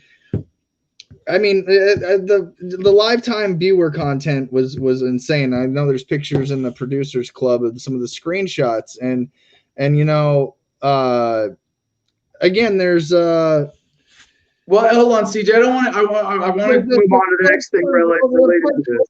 The parts per million. To sum it up, yes, the term RPM, revenue per milli as in thousand, was originally for me and is considered fair. Well, originally for me and back in the day when it was nice, it was $3 per thousand views. And I was making, I don't want to get all, I've told this backstory too many times. CJ, I just want to move on to make one final point about the YouTube numbers. But right. You estimated that based on the views that we got, and I think you overestimated a little bit. No, what the average YouTube viewer, like the average YouTube content creator, going based off of at one point we were at 1077 per thousand views, and then we got knocked down all the way to like 8 or 7 cents. But the average YouTube content creator that's monetized makes roughly $3 per thousand views. So with that number, that was less than that now. I thought that was what it was in the heyday. That's what I was when I Googled it, and that's what I came up with. Really, so I thought it was more like $1.50 to $2. But regardless, we were getting 9 cents. And they actually, it's like they're rubbing our faces in it. Yeah. Like if you're gonna manipulate shit, why not just create a complete illusion where I know that where I can go, oh, I guess I'm just totally unpopular. It's fraud, is what it is. Yeah. Well, but here's the bigger point, CJ, and this is the one, like, so if you can say, you know, and I would let's just be really conservative in the estimate, and because you said at one point it could be as much as $80,000. I mean, depending on if they wanted to put us at our highest, $10.77 per thousand, they put us at. But well, no. See, even if they just put us at low average, like let's assume we get low average RPM. That's why I said $3 is low for what they were putting us at our highest. But it's at least a few $10,000, right? But that's not even the point, because what they have done in the shadow banning of basically taking Adam versus the Man videos out of everybody's feeds on YouTube, so that you never get an alert or a notification or see it in suggested videos, is that our baseline view count relative to our subscribers has gone down so low that it's almost embarrassing. And so stay with me for a second, everybody. These numbers are really important. Back in 2013, when I had 50,000 subscribers, my baseline view count per video was 5,000 views. And that makes sense that, you know, you're going to watch, 1 in 10 of your subscribers is going to see any particular video through the YouTube distribution mechanism, through alerts and things like that, right?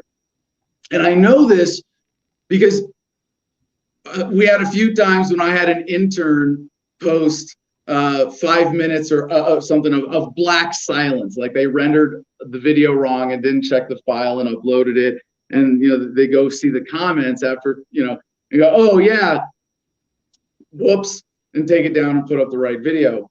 But so 5,000 views per video, 50,000 subs.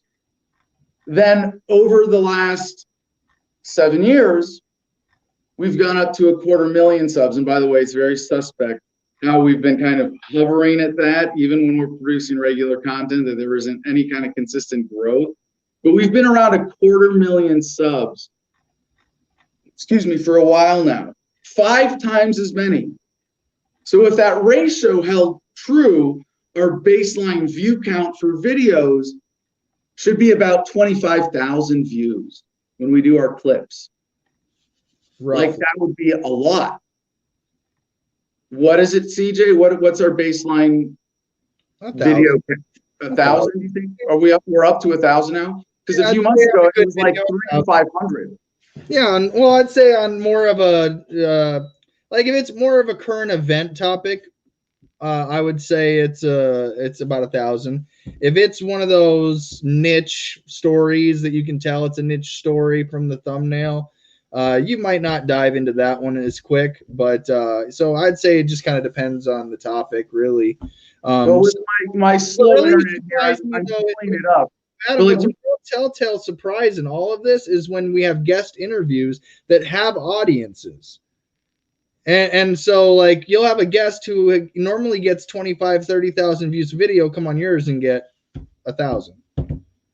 I think it's, I mean, we regularly have videos that in the first Stone on. Go look at how many views that video's got, and we'll tell you how mainstream interviews like YouTube censors that one. Like, I mean, well, so, we still regularly have a video that we put out that doesn't hit 500 views within 24 hours, right? Yeah, we'll have 1 or 2 of those a week. Yeah. So you could say our baseline is I mean, you might the way I'm thinking of baseline is if there's nothing that, just views that the video gets from YouTube's natural distribution. Right. It's somewhere around 500 at this point. Now, Adam, just to be honest and full disclosure, when we went live on YouTube for the first like 15, 20 minutes of Adam Loves the Man, that got our audience live out the gate on YouTube was like, they were ready to check out Adam versus the Man. We went into our largest live audience ever on YouTube. So, and you're right. It's what's the crazy part. And before I get off here, I want just one more thing I can point out is that we cut. Wait, hold on. I'm looking at our views now. We have a number of videos from last week that are in the 300s. We have one from 4 weeks ago who is this is hilarious. What is our least viewed recent video? Who is Storyful and what is their role in censoring Adam versus the Man? That video from 4 weeks ago has 226 views on a channel with 250,000 subscribers. That tells me our baseline there's another one here that's 277, 264. Our baseline now, like here's one from a month ago. The Catherine Benandin interview has 183 views. How the hell do you have 250,000 subscribers on YouTube and put out a video that gets 183 views? That is the measure of the shadow banning. I see 217, 190. V-shaped recovery. Did you post this in the middle of the night or something? But 102 views. This is the fraud of YouTube for us. Most of our clips, Adam, get out by what would you say? 3 o'clock? Yeah, no, you're on it. That's part of why we timed the show this way. We decided for my logistics and for distribution advantage, it's better to do the show in the morning so that the clips can be posted before evening. So we're punctual with our clips and our content. Yeah, CJ does a great job of pumping those out very consistently. So CJ, before we get to this last question I want to get to, I'm going to take a quick interlude here to mention a couple other great libertarian candidates we've interviewed. Travis Grew, going back in time, this was Wednesday on the 21st. his website, Groo4NC, that's GROOFORNC.org. Really cool Senate candidate in North Carolina, putting some family law issues front and center. Also, the day before that, we had Myra Matejka, on, it's spelled like Matejka, and she's running for Iowa State House District 70. Old friend of mine, great activist. She's not just a candidate. I think she's also vice chair, or she has one of those thankless jobs in local party organization. She's very active and present, and puts a lot of work in. So check that out. Her website, cool URL that she can use for a lot of other races. It's Matejka in the House. Again, looks like Matejka, Matejka, Matejka in the house.com. And then the day before that, we love using identity politics against the statists. We have a Black woman running for Iowa Senate in District 16, and she is playing the race card very effectively there. It was very fun to interview her. So check her out, Toya4Iowa.org. All right, CJ, the last thing I want to talk to you about, we're going to get gossipy here for a second. Tom Arnold is known as Liberty Claus, former chair of the Libertarian Party of Tennessee, generally beloved, a great friendly character, a sort of big chubby dude with a big white beard, which is why he's affectionately, commonly referred to as Liberty Claus. Outspoken as an anarchist within the party, which generally I respect when it's genuine, but I certainly disagree with as a matter of messaging and strategy. Using the A word, I don't think it's helpful, and that makes me a little suspect. But he came out as if he didn't get the joke at all, and posted something that basically said, "Me and Austin Peterson, two of the greatest con men in the libertarian movement, revealing their true colors." What did you make of that? Oh, and then he deleted it. I saw that it had 46 comments at one point. I was really looking forward. Someone posted it on the Telegram group chat. By the way, I'm going to take a quick opportunity here to plug the Telegram chat. And I see I'm a Statist is in there. Do I have time to come on? Yes, Mr. Statist. We'll make sure we have time for you and Mercedes for a quick call. And then I guess when we get to the 2-hour mark, or maybe running out of time for the 15-minute clip. Well, Jim, you can sign off since you've already watched that. But yeah, we'll go along with the clip today and make time for 2 more calls. But yeah, if you want to be a part of the show, we're part of the team behind it. And again, if you're motivated with hearing all of this and what we're up against, and how being a member of the audience in and of itself, just if you can hear my voice right now, you are an activist, because you are making that conscientious choice about consuming information, what you put in your mind. And the next level, give us $10 a month, buy your way into the Producers Club, and you get to be in this Telegram chat that I use to communicate with our production team behind the scenes during the show. And we have a running conversation of editorial development for the show. So it's a lot of fun. So that's why I saw the message in here. I'm a statist. Do I have time to come on? Anyway, so it was during the show on Monday that Tom Arnold made that. And by the way, Tom and I have always been pretty friendly. And I was disappointed, but not shocked that he supported Berman over me for the nomination. But I was disappointed, and I texted him the next day with the screenshot and go, "What's up? You took this down?" And he didn't respond to me. And if I was being more paranoid, I might say, well, that's how a government plant loses their cover. That might be reading too much into it. But I did see on that screenshot that someone shared here, it had 46 comments right away. We don't get 46 comments on a day's worth of clips on Facebook, like, ever. So I was really looking forward to reading that, see what happened and why he deleted it. And, you know, he could have told me, oh, I was in on the joke and I was just playing along and throwing you some traffic and, you know, adding to the controversy. And that would have been cool.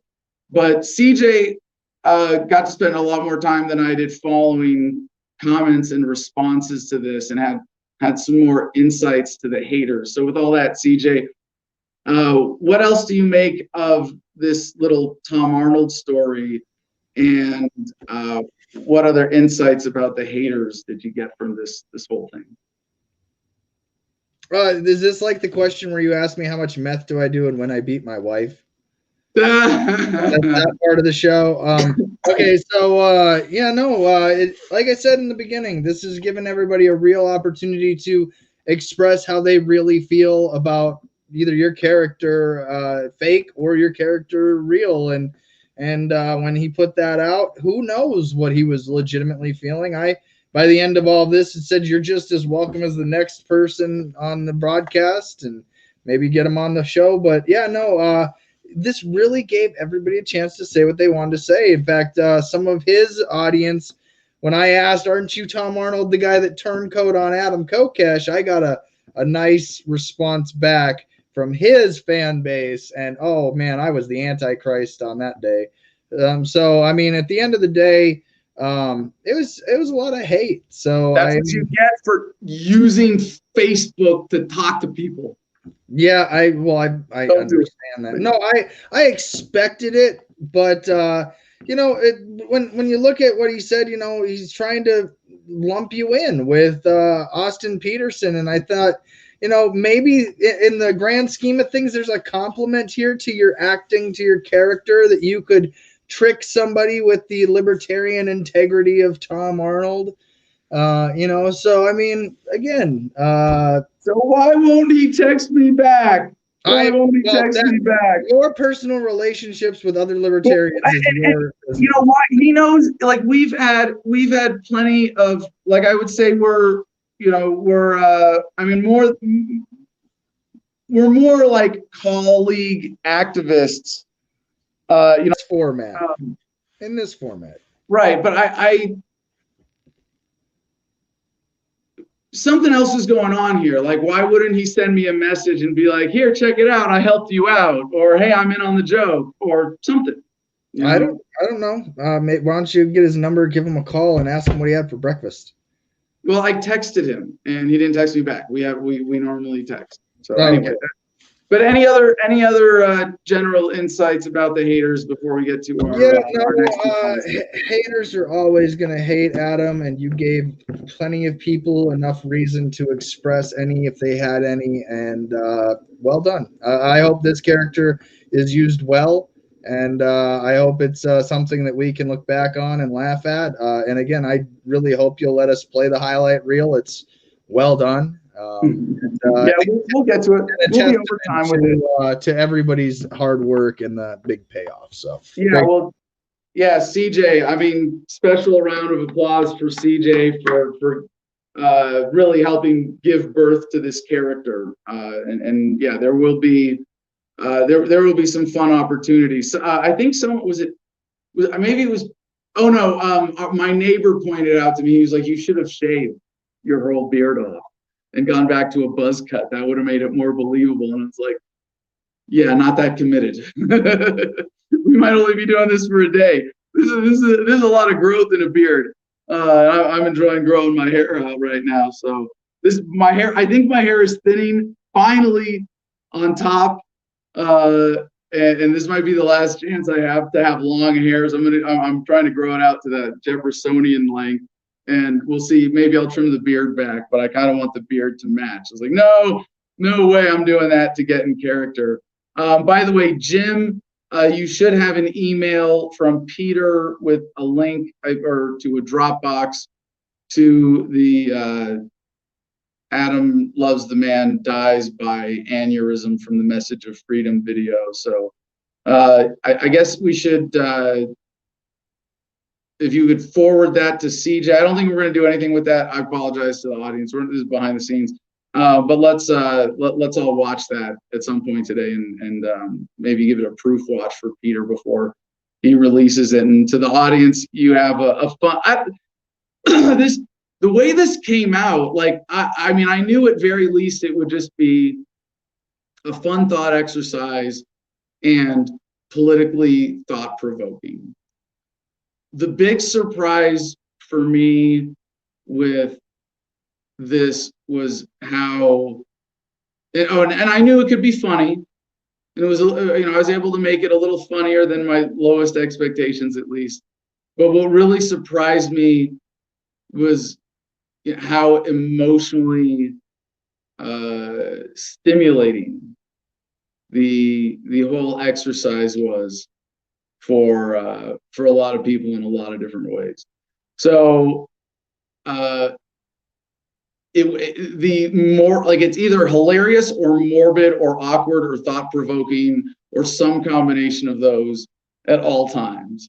And either way, I'm very proud of the work that we did, and I'm grateful that especially Jim and CJ and Mercedes, and I'm a statist, our four callers we're going to have today, unless we have someone else who wants to join us quickly at the last minute, if they're both very quick here. But yeah, thank you to everybody and to our guests who played along last week and really made it a fun exercise. So let's see, going back, promoting candidates before that, who did we have? Let's see. Wow, we had like a week with no candidates. Okay, oh no, and then we had our Australia interview.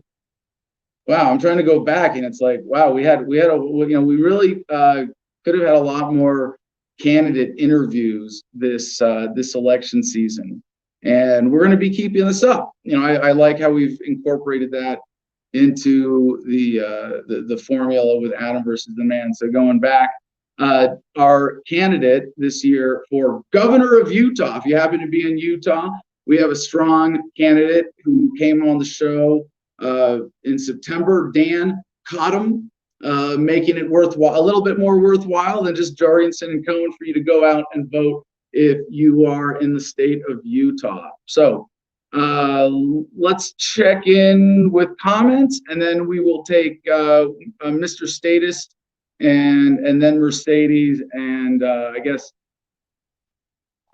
a quick good news, and then we'll play the highlight reel and sign off or something like that. So Jim, quick check-in with the comment section, please. What's going on? Craig has seen you interview Tom before. Thinks we should get him back on the show. It'd be interesting to see if he'll come on, or if he's like, well, I'm sure by now, I mean, it's one of those things, like if there's some, could he be a CIA or something infiltrator? Yes, it's hypothetically possible. And the handling of this is a little awkward, and I only raise it as a possibility because you have to when something weird like that happens. But could you say it decisively in any way to judge him by it? No, absolutely not. And if I had him on now, like if we sent him an email and he came on, he would say, yeah, sorry, I was confused and I didn't know what to do and I didn't have time to deal with it, so I just took it down. And I still love you, bro, and it just looked weird and someone told me this or whatever. And I'm sorry I jumped to call you a con man. Okay. Or, he'll have some other kind of cover story at this point, and that would be probably more in line with I'm not the best judge of character, but if Tom Arnold is an infiltrator and it's an act, I've totally fallen for it. I believe he is who he represents himself as, and I like him. And I think he's a good dude, and I consider him a friend. And I remember, and again, something if you're a paid plant, you might do to win favor, but he hosted and organized one of the events for the first Freedom Book Tour. So, and he's genuinely done plenty of measurable positive work for the party. So he'd have to have some crazy,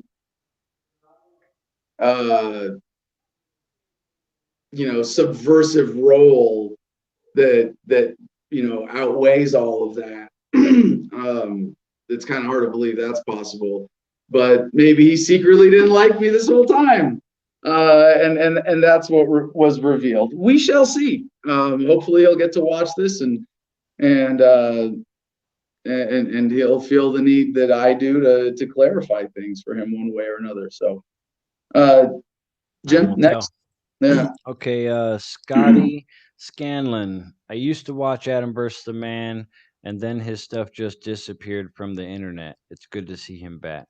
Yeah, no. So, well, see, this is, and explaining this to my neighbor yesterday, I was like, dude, if you can solve this Rubik's Cube for us of how to beat the censors, how to, how to engage our audience. Like I said, our producers club is awesome, but it would be even more awesome if we could figure out a way for every one of them to spend an hour a day as a volunteer helping us with distribution, posting our content around, if we had a formula that we knew was a good use of their time. We don't even know that we have a way of doing that right now. That's one of the things I want to do with an intern is do some experiments like this. Basically what's the best way if you want to volunteer to help promote this message online for us to basically get around the censors. This Low Key has a comment about the whole Adam Love situation. He says, I liked it, but the only problem I had with the Bizarro Adam was that you are such a nice guy and treat everyone well, but listening to your reactions and comments and guests was hard. It was hard to watch you be a dick to people, I guess, because you're always so nice and respectful. Well, it's nice to be appreciated for that. I'd like to think, my demeanor is a well cultivated and presented manifestation of the love that's behind the libertarian message. And one of the things that I had to do for this character was say that I don't love every human anymore, that we don't deserve self-ownership. And I got into that mentality, excuse me, for this character. And one of the things that makes this different from like the Colbert Report, when Colbert was a liberal playing a conservative to mock conservatism, you can be humorous and say, well, my flavor of statism is better than their flavor of statism. But we're all on the same general team of promoting these assumptions in the status quo X, Y, and Z. Whereas a libertarian playing a statist is doing something else entirely psychologically, where instead of condemning unethical behavior, which is the premise of libertarianism, right? Because I fully believe that you could just describe libertarianism as ethics applied to politics. Don't hit, don't steal, don't kill, non-aggression principle, self-ownership. So in this character, I created an attitude towards humanity that to me helped me kind of understand, and I'll be pondering this one for a while, hitting the bong, staring at the sunset. What is it that is, for those of us whose libertarian activism is grounded in a conscientious love for humanity, what is it that is a contrast with people who don't have that, and how do we cultivate that greater love? And so that's one of the fun little lessons that I'll be taking forward, that hopefully we'll get to use to make Adam vs. the Man better. Sweet, well said. Okay, well let's we got both callers backstage, so let's get them up. And all right, let's go to Will first, then then Mercedes, and then if I don't mind going long today. I don't think I have anything else pressing on my calendar. Don't worry, we won't go too long, but I do kind of want to complete the show, and make sure that everybody, especially Will and Mercedes, take your time to get out, whatever you think you need to on this subject. But yeah, I have one other event. I have one other interview this evening. We won't go too much longer, but if anybody else wants to call in, we'll make time for one more caller after these two. So if the link is out there, and again, also as a reminder to Mr. Statist and Mercedes, I encourage you to take the opportunity to promote any under-promoted libertarian candidates you like. So yeah, let's go to Mr. Statist. Can I be honest today? Good Friday, I almost had an aneurysm. I'm a little bit more honest today. Yeah, now that I'm out of character, please take a bow. Do you mind if I say your real first name on the air? Absolutely, yeah. It's already out there. Will, I said it once by accident, but I kind of covered it up and made it look like I could have said well. I think I did anyway. But yeah, in case you wanted to stay fully anonymous as I'm a statist, we'll still call you Will Statist for Adam versus the Man purposes. But yeah, Will, you did an amazing job, and I didn't expect it, but that was a really fun surprise how you convinced my character to endorse Trump. I was a little out of my league talking about the, what do we call it, Modelos? Not really into that too much, not really too knowledgeable about it, but yeah, statism is awesome. So what did you learn from this week-long terrible joke?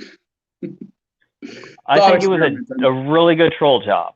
That was great. Like I said, it could have been a little bit more over the top because some of the regulars they just about stroked out in the chat, and I felt so bad for the one that we won't mention that you mentioned before, and poor Andre. Well, maybe I should have something else in my physical appearance if we bring the character back that makes it even just more of a dead giveaway the whole time. Like, I don't know. I mean, I guess a Make America Great Again hat, but that makes it too much about Trump and less about government. Or you could just cover so you got the little mustache, just a little bit of a mustache there. I'm not changing my facial hair for this character ever. Don't expect that. Oh no, just cover it up. Just wear a face mask. Oh yeah. I should have been doing that the whole time, really, right? Statist Adam wears a face mask all the time for sure. Really good N95 one. Right. But yeah, if there's some like an American flag trucker hat, all of that's not a giveaway enough. You know what I mean? That's not. I don't know. Maybe I was thinking like a swastika, but that in and of itself is a little too offensive, and not maybe quite just a big American flag in the back.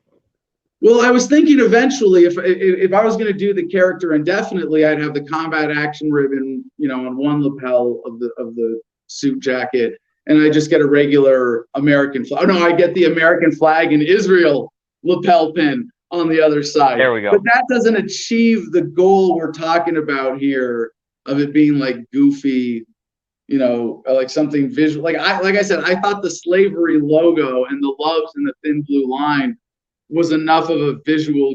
Well, really, the slavery, putting the word slavery up, I thought that was enough of it. Like, does anybody in their right fucking mind anywhere in the world today, like, actually directly advocate for slavery? Like, I didn't even catch that until someone had said it. And right off the drop, as soon as it came on, I was, okay, he's trolling me. This got to be a troll. That's a good point. It might. So hold on. You just pointed out something I didn't get at all before, that if you're used to watching the show and you've seen the logos with the censored bars over them. And you see the freedom logo. If you see it every single day, you could change the letters in it and you might not notice, right? Right. I hadn't thought of that. No one's pointed that out yet. Good insight. Well, but what did you learn? Do you have any deeper insights you can share about either what you learned about the show or the cause or your own understanding of libertarianism or your understanding of statism? I think it just really confirmed to me that a lot of people, they just come on and they get force-fed information and they're used to it and they like it and then they just want to be told what to think. Even some folks in the libertarian movement, and it's dangerous. And that really just confirmed to me that maybe there's still some of us out there that really aren't completely free thinkers. Some folks are still growing. It's not, well, yes. Okay, so if I may elaborate on, you gave me two very important insights I'd like to kind of underscore and explain a little bit, if I may. One, the last thing you said about people not being free thinkers.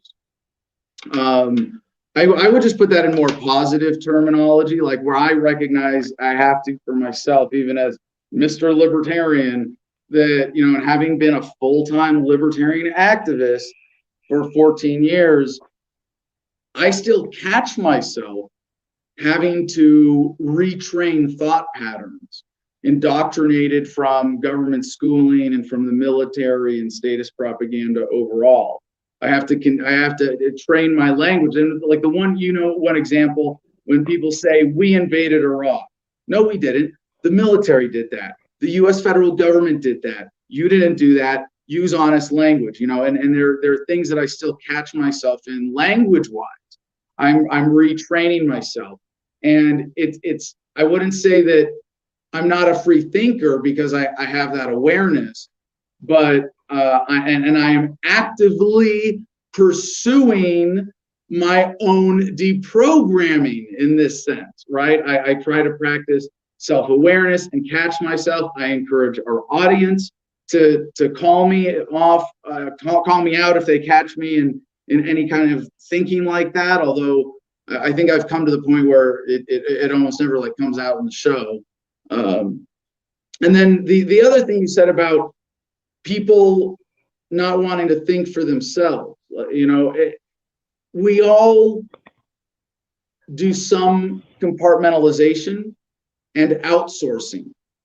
And the question is, do we do it conscientiously or not? And this is the way, what your point gets to is what my mantra of you have to be a conscientious consumer of information. That doesn't mean that you have to think everything through for yourself, but you have to, you know, question your sources. You have to question the overall narrative. You have to challenge your premises. And, you know, like I used to do this in speeches. I would say, if I was up here giving a talk about fashion, clothing, design, and I asked you, you know, how many of you designed the cut of the shirt that you're wearing right now? None of you would raise your hand, and I could look down my nose at you as a fashion snob and say, "Oh, you're letting other people do your thinking for you. You know, you didn't even know what you're." Yeah. Anyway, like, and you see that for some things, it's harmless and it's a version of, or it's a manifestation of specialization of labor. But when you let other people make those choices for you, as like if you let, and this is to tie it back to the social media and the social media censorship. So thank you, Will. If you let Facebook or Facebook's algorithm decide how you spend your time and what information goes into your head because you go to your feed. Like I'm on Facebook, I use it as a directory. I do not use it as a news feed. Same with Twitter, same with YouTube.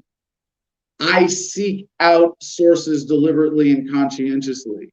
And if I outsource a chunk of thought, I do the appropriate due diligence to be as conscientious as possible about my source. Is that, Will, do you think that put that in kind of helpful, positive terms from your insight there? Absolutely. And you're missing the entire picture sometimes. I think a lot of folks did miss the entire picture of what was going on, like with the censorship and everything. So you're trying to, I thought maybe in the beginning you were trying to kiss their ass, but then I was like, okay, he's really trolling us hard. Okay, got it. I mean, I don't think it was it surprised me how many people fell for the act, thought it was real. I mean, there's so many ways. To me, it was, and I think it was just people who, like I said before, couldn't get through a 5-minute serious block, where if you get it, it's hilarious, but until you figure it out, it's just weird. To get to one of my absurd lines, like 86.75309% of whatever. So anyway, yeah. Any other insights? Just glad you're back. All right. Thanks, brother. And I thank you so much for making one of my favorite moments of the week there on Friday. Appreciate that. Thanks for having me on, Adam. All right. Peace and love, brother. All right. Let's get Mercedes up here. How you doing, dear? I was still censored from the last show. I'm sorry. I still don't have visual, just so you guys know. Right. Oh yeah, that's right. You're blind right now. Yeah. Well, I'm looking in on Twitter every now and then, but it's always frozen for me. Okay. So hi Adam, how are you today? Been watching you for the last couple hours. Much better. It's nice to just kind of smoke weed casually on the air again. It's not a big deal. Like that was actually a weird thing for me to go, like, not smoking weed and go into that mindset of like I didn't smoke weed before the shows. I actually adjusted chemically to get into character. You went in dry, which is actually probably the best thing, because when you're when you're medicated, you're much more relaxed, and so like things and stuff and statism and it was part of that character to have that natural like tension. Somebody even called me out on it and was like, stop punching your shoulders, and I was like, well, why not? That's my character. Yeah, last week I was just okay, so being beaten on the no was really hard to watch, because I was in your thought process with you, because I do these exercises myself so that I don't get zucked into one side or the other. I'll just say zucked in. You challenge your premises by considering the best opposition argument you can come up with. I like to not play devil's advocate, but I always argue the other side, because if you can argue the other side, then you have a well-formed argument for the side that you want to take.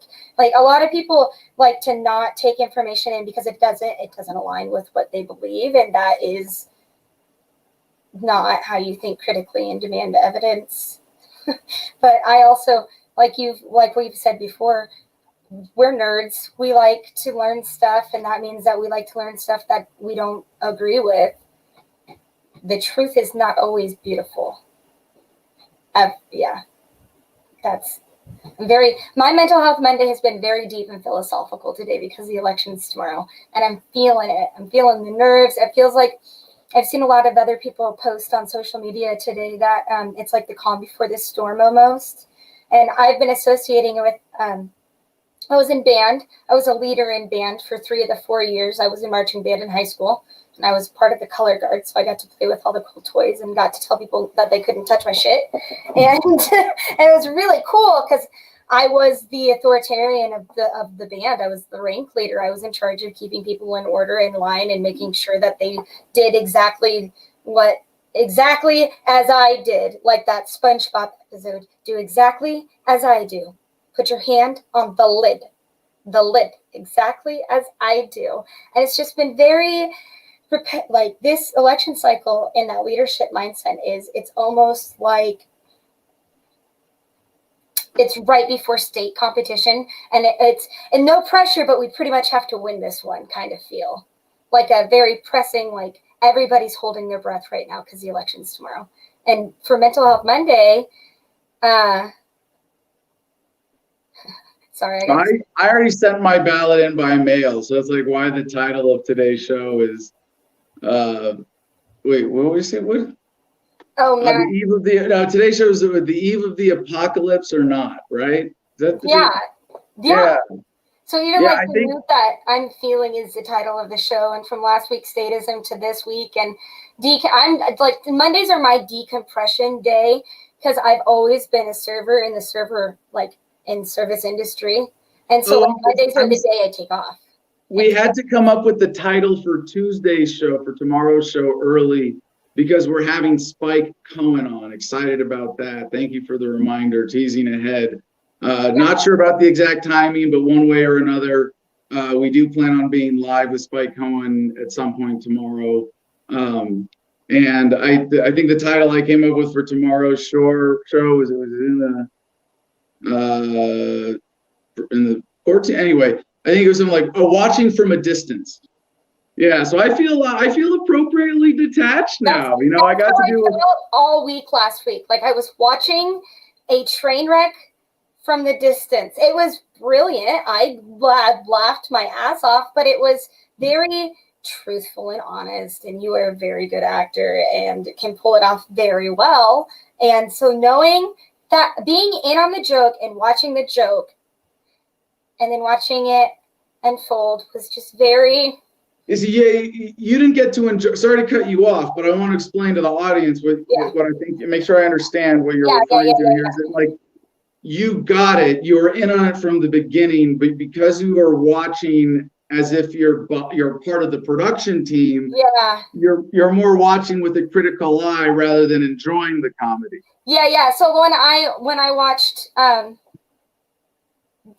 went through and watched again. It was easier because then I watched as a person watching it, reviewing it, seeing the production. Because anytime I'm in a production, I wait 2-3 days after it's been recorded to actually watch it. Even like the show I did, any show I do, it takes me a couple days to go back and watch it because I'm so critical of it in the moment that I have to actually take a step back, decompress, and then go back and watch, assess it from a viewer standpoint. And then I'll watch it when I have time. This year's weird because it's the election cycle and I'm a serious candidate. I'm behind on watching all the things that I have done or we have done because I watch it 2 or 3 different times and I go through and I critique it a different way every time, kind of like judging a band competition. I break it down and what we can do and how we can fix it and how we can connect better with the people that are watching. And that's Mental Health Monday is the day that I am not doing that. Mondays are the days that we relax and we chill, bros and brodettes. Well, I hope this has been well in that spirit. I've really enjoyed today's show and talking to you and Jim and CJ and Will. And we needed to touch back because we did pull the rug. We pulled the rug out from under everybody. We pulled it off brilliantly. Oh, sorry. That reminds me of a thought I didn't finish earlier when I was talking to CJ about how much we've essentially been financially screwed, or I don't want to say screwed, but defrauded out of at least several $10,000 in revenue this year just from the views that we've actually gotten, not counting the views that we should have gotten. And what a game changer it would be for Adam versus the Man if our main source of income was, $10,000 a month or even just a few $1,000s a month on YouTube versus right now as it is a few $100s a month on Patreon, which just, it's great and it's independent. And I'd rather be connected directly with our supporters on Patreon and have, that independence from any distribution channel. But it's a personal tragedy, a financial tragedy that I've experienced, that this operation that I'm, I wouldn't say struggling, but, in a very slow, disadvantaged way, building into a sustainable and thriving business. And you think, well, how different this show would be at this point if we had that level. of distribution and income. It's kind of a Rubik's Cube of a problem.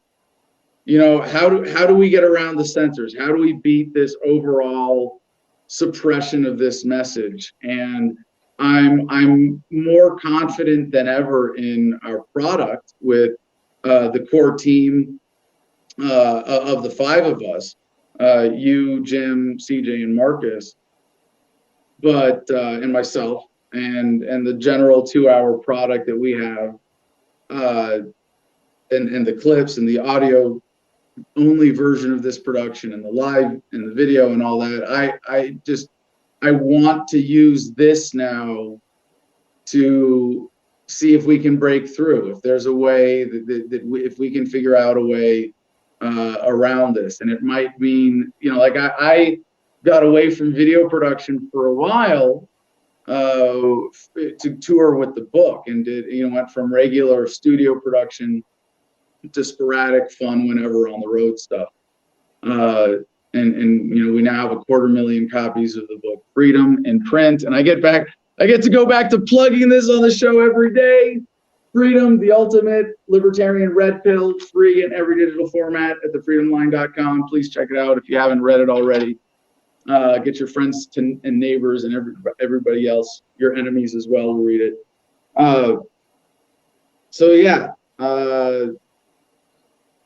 It's kind of firmed my resolve and focused my attention on this message is suppressed, and it's not enough to just talk about it. We have to figure this out. I have ideas, but I'm not going to tell you about them on live air because, marketing. Well, yeah, no, and we're a little bit over time. That is more sort of inside baseball business organization stuff. I do want to wrap this up so we don't take too much of CJ's time, and we have time to play his highlight reel as part of this show. So, Mercedes, any other insights or lessons you want to share specifically from this past week? Really, it's just you need to think critically and demand evidence, and not rush to judgment, and communicate clearly and effectively with people around you, especially when there's a miscommunication. It's not. This is a year that taught us that we need to assess situations in a different way, and if we take anything out of it, it's that we need to be nicer to each other. Yep. The answer at the bottom of every challenging experience is more love. More love. More. I'd hug more people. I was at the Jorgensen rally this last week, and I did travel to do that, and I saw Jess. I finally got to see Jess in IRL, and we did hug. She asked me, and I let her, and I'm not a big hugger anyway, so it was an important hug, and I just laid that out in the world that it was a good hug. It was a good Liberty hug. It was a great day for Liberty in the park. So with that, it feels good to be myself again, preaching more love instead of less love. It was weird. I felt like it was fun, and like I said, by Friday I was giggling inside the whole time. But for a lot of it, I just felt gross. These thought exercises I like doing because it's nice to see how far you've come from where you started, and to kind of like realize where you're at now, and you look back, because the things that everybody started someplace in the liberty movement. We weren't born libertarians. I mean, the second generation libertarians, like myself, that was an annoying one. Like, we were raised libertarian, but until you are associated with it, you don't really know. And that's a good thought exercise, in that you go back to that place, and you weren't, and I know I was not happy when I was in that place. So for my mental health, when I have to think like that, it reminds me that I have developed a set of toxic coping skills, and that doing those thought processes triggers you, and it reminds you that you have like progressed. It's a good like reassessment of your mental state. Yes, and mental self reassessment. The one way that was really poignant for me was reversing my view of my veteran status. And there was one line in the opener Monday where I said, I have restored my pride in having done violence on behalf of government. And I was like, like that. I don't want to say my soul is strong, but that was a jarring blow. So Mercedes, before you go, could you give us a quick plug for your campaign and your website, please? Oh yeah, so you can go to votemercedes.com. There's a countdown timer on it. It's down below. You gotta tell people. It's votemercedes.com. You gotta tell people for the audio version that your name is spelled wrong. Oh yeah, it's not. It's the 10 hours and 24 minutes. So I was like, right. My name is not spelled wrong. It is spelled the way my mother spelled it. Thank you. The wrong way. It's not wrong. It's unique. She was 16. Thanks. So yeah, go to votemercedes.com. Remember, so like here we've had early, like in my county, we've had early voting for the last month. My friend wanted to go in and early vote in her county and was told no yesterday. So remember to go vote. Remember, if this is the year you want to give it, as the anarchist answer, if this is the year you want to give in to this statist empire and go and stand in line for your ticket to be counted in the statist thing, this is the year to do it. Because if you don't do it this year, you're probably not going to get a chance again because Hong Kong fell. So use it or lose it, ladies and gentlemen. Getting. Okay. Pull me up. Thank you for that motivation. All right. Mwah. Let's get producer CJ back up here on stage then. Hello, sir. What's that?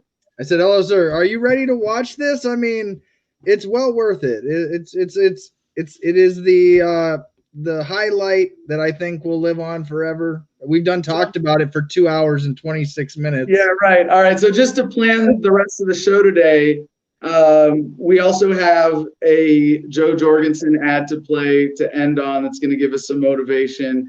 And CJ, there's one thing I have to talk about for just a couple minutes with you that I touched on. And again, this conversation has been so much fun.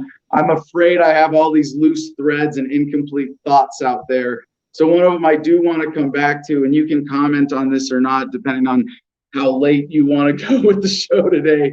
I'm here till the full end, however long you want to go.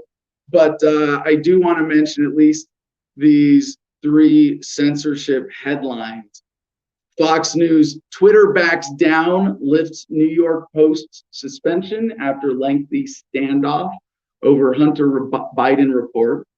And that's from Fox News. And then from the New York Post: Twitter is running a blackmail operation. Cooperate or no traffic for you.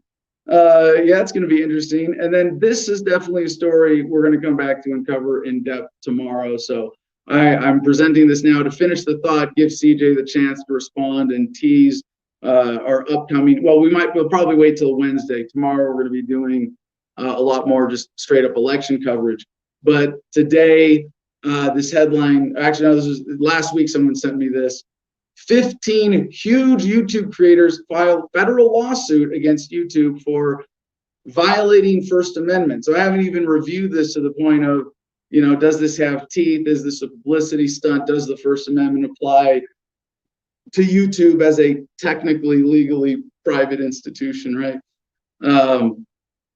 But CJ, those were the headlines I was referring to earlier. What I'd suggest here is we just play this 15-minute highlight reel without interruption, and you and I can sit and wait through it. And then we'll come back and wrap things up. I don't think we need good news today. It's not like we're covering a lot of bad news to counter. But then we'll do our promos and sign off with the Jorgensen ad, yeah? Yeah, Adam, I preface this with, I dread the day this statist Adam returns. You should. All right. let's roll tape then on this highlight reel. I'm very excited to premiere this here. CJ, more of CJ's great production work, and we're just going to tack on some, word thing at the end with links to what this was and explanation. But for now, please enjoy 15 minutes of the best of Adam Loves the Man. Ladies and gentlemen, in case you didn't notice, today is a new day for Adam Charles Kokesh. A new day for America. And dare I say, a new day for humanity. For I have had a change of heart.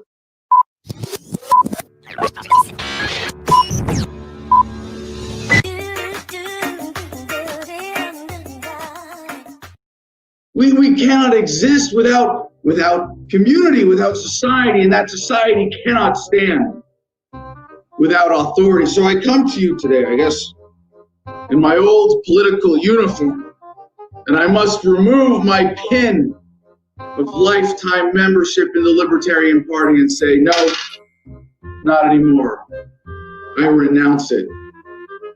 And this idea of freedom, no, not anymore. I cannot believe that for so long I was fooled into this delusion of authority being illegitimate. It is embarrassing. So the only pin that I wear now, my Marine Corps Combat Action Ribbon. I have restored my pride in having done violence on behalf of government. There is no more noble calling in life than to kill for politicians when they say that it is necessary. If you notice in our logo, we actually have the thin blue line here because I really support these reforms of the police. We need to make sure that the American people have more faith in authority, and especially their representatives in the police force. I would like to take this opportunity to address the YouTube censors directly. Popularity and authority go hand in hand, and as I support your authority to control the conversation on YouTube and censor it for the good of the people of the world. I mean, you're so important now. There really aren't any alternatives, and that you have such influence over the human conversation, what people are able to see and what gets out there, what people can talk about. I wholeheartly support you in that mission. Hopefully you guys see this and realize that, not only should you approve of youtube.com/Adam Loves the Man, but promote it, the way that, that most statist broadcasts are promoted over those that you have censored in the past. I mean, we know that if the government didn't tell us how to think and what to think, if the government didn't run our school system, if the government didn't control our media, if the government wasn't able to keep dangerous ideas away from us, where would we be as a people? A lot of Americans are afraid today about terrorism, as they should be. Well, when the government drafts you and tells you you have to serve or else, you voluntarily show up. You don't make them come to your door. You say, I have been called by government to go kill foreigners. Gosh darn it, I'm going to go kill foreigners for government. Consent is a bit of a tricky issue here because, a lot of times society, and I think about this more in relationship to authority as a statist than between individuals. But it's really not about consent. It's about who's in charge. Repeal laws prohibiting adult possession and use of drugs. We really need to make sure that we defeat these dangerous ideas so that we can get government giving us more laws about possession and use of drugs. You thought we were only using about 25% of your income for the greater good, but it's actually over half. And so when you add up, like, you think about all the money that Americans give to government for, vehicle registration, for property taxes, for sales taxes, and for, all of the taxes in consumer products and built into that, and tolls and so on. The average working American is actually working for the government over half the year. I mean, like, how awesome is that? We're halfway there. Government is still strong. Government is still doing a great job of keeping us safe and making sure that the only food and drugs available to us are ones that are government approved. That's what this story is all about. And so many other processes like this within government are really just sort of considering the other side in order to reaffirm your faith in government. In a story like this especially, there's a right side and a wrong side. And the right side is government, and the wrong side is anybody who's challenging this.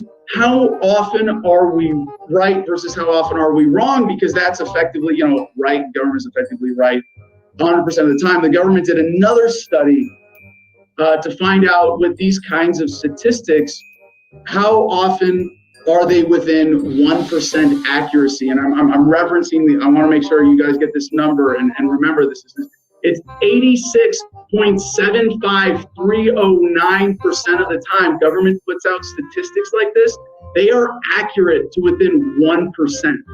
And that kind of accuracy and precision can only come from government. Some of you might be inclined to laugh at this. I want to take this opportunity to talk about the seriousness and the importance of this police officer and his noble work to block these cockfights. I mean, he gave his life in the line of duty to stop the cockfights. Government says cockfighting is good. Sometimes government says cockfighting is bad, and it's critical that we follow that. And if we had followed that here, and of course, I mean, the bigger royal we, Officer Bollocks would still be with us. And I have enough confidence in government. I think Elon Musk should know better as well. Although, hey, I don't want to give him the award just yet because there might be some other story to this that we're not getting yet, because he's got to know that the American government is never, especially after giving him so much money, is never going to let him get away with this. What you are about to see is a rare failure of the Australian government. I think we can all sleep better at night knowing that the American government is working together with governments all over the world to put down terrorist organizations, outbreaks, whatever you want to call these disgusting rashes of rebellion. And if it's necessary, although I doubt it, I'm sure the American government will be able to step in and at least with drone strikes, if not, C-130 Spectre gunships come in and put these terrorists out of their misery once and for all. That's that's great, and I hope that other agencies around the country can take a lesson from them, so that eventually free speech just, as we know it today, doesn't exist in America. I would say it was a pleasure, but honestly, you can get fucked, and that's pretty much all I got to say. Have a good one or don't. Choice is always yours. I had to lie to him for the greater good, and that's why it's okay for YouTube to lie to you, to lie to the public, to lie to content creators who they don't like because they're not in line with the statist message, or they're not in line with the corporate message, or they're not suitable for advertising, or whatever the case may be, in order to protect us. And just as I protected you today from this dangerous idea of libertarianism with a lie, I want to say that I totally support YouTube lying to people in order to protect the world from libertarianism. Cryptocurrency will be kind of taken over by government, and it'll be a way for people to be tracked. And then we can have confidence that our leaders will be able to use this new digital money to at least stop terrorists like those in Nigeria from being able to move money without government seeing it. But if government fails miserably in controlling Bitcoin and crypto, You might see protests like this successful in the rest of the world. You might see the people of China even overthrow their government. You might see the United States have another revolution. And that's why it's absolutely critical for governments to stamp out this threat as soon as possible.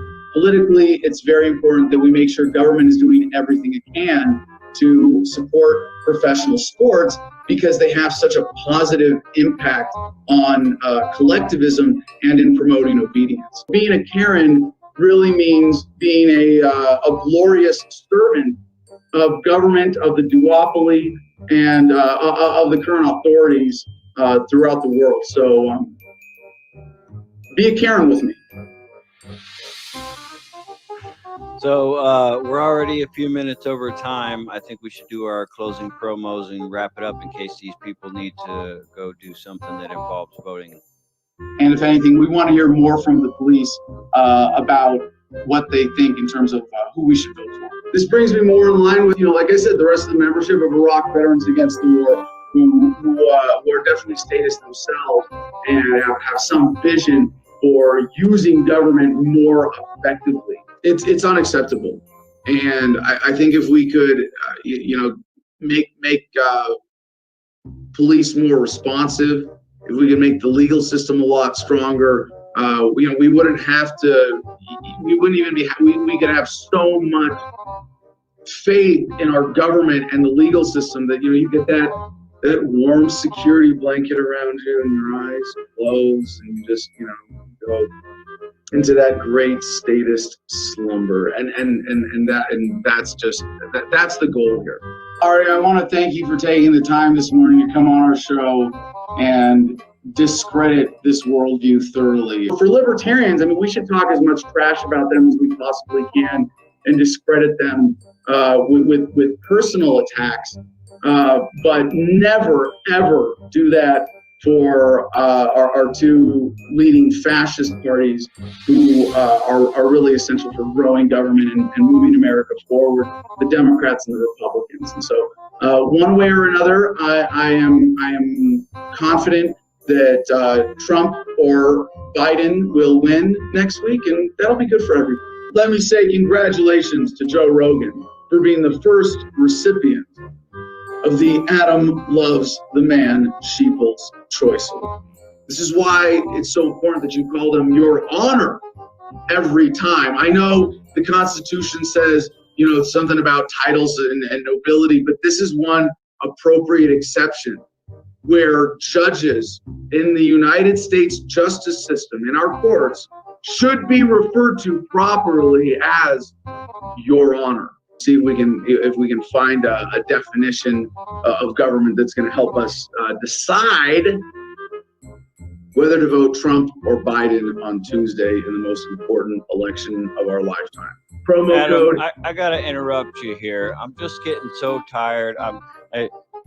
This whole week has been so crazy for me, and watching this show, I thought we were doing a long joke here, okay? I thought this whole week has been a long joke, but you're starting to scare me with everything you're saying here, and I just can't go along with it, man. Every time I read these comments right here, I'm reading these comments out, and it's just not my kind of humor, man. It's making me sick. I'm having to brush my teeth and throw up after I throw up every show. This is ridiculous. You're not a statist, Adam. Can we just get over this show? Can we just get over this statist act that you're doing? It's really getting irritating anymore. No, it's just annoying, man. It's just retarded. I thought we were joking. Joke is over. We've had enough. No, we're not cutting it. Why am I being silenced? Why am I not allowed to speak? Why is this happening?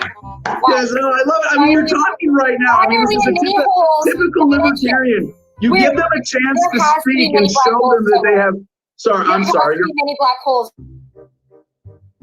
So no, I love this. It's what you're doing in making fun of libertarians right now is really brilliant, because anytime you give a libertarian a platform to speak, all they ever do is complain about being censored, and it's like, hello, you're speaking right now. You're not being censored. I love it. I want to stick with what works. I guess if we re-elect Donald Trump, we can rest assured that there's going to be continuity. You know, the administration doesn't have to go through that much change for a new figurehead. I mean, dear leader, commander in chief, who would have to change all of the essential personnel running government, or at least a lot of them. And I wouldn't want to have to put America through that. So with that, I guess I am proud to say that I'm endorsing Donald Trump. Donald Trump for president is the safest way to ensure the growth of government control and statism. And that really sums up, why I'm a statist and why I think it's so important to support government to get us into a world really dominated by government slavery. Because as you know, slavery is freedom. War and slavery, all choose obedience. And don't forget to report your suspicious neighbors to the authority.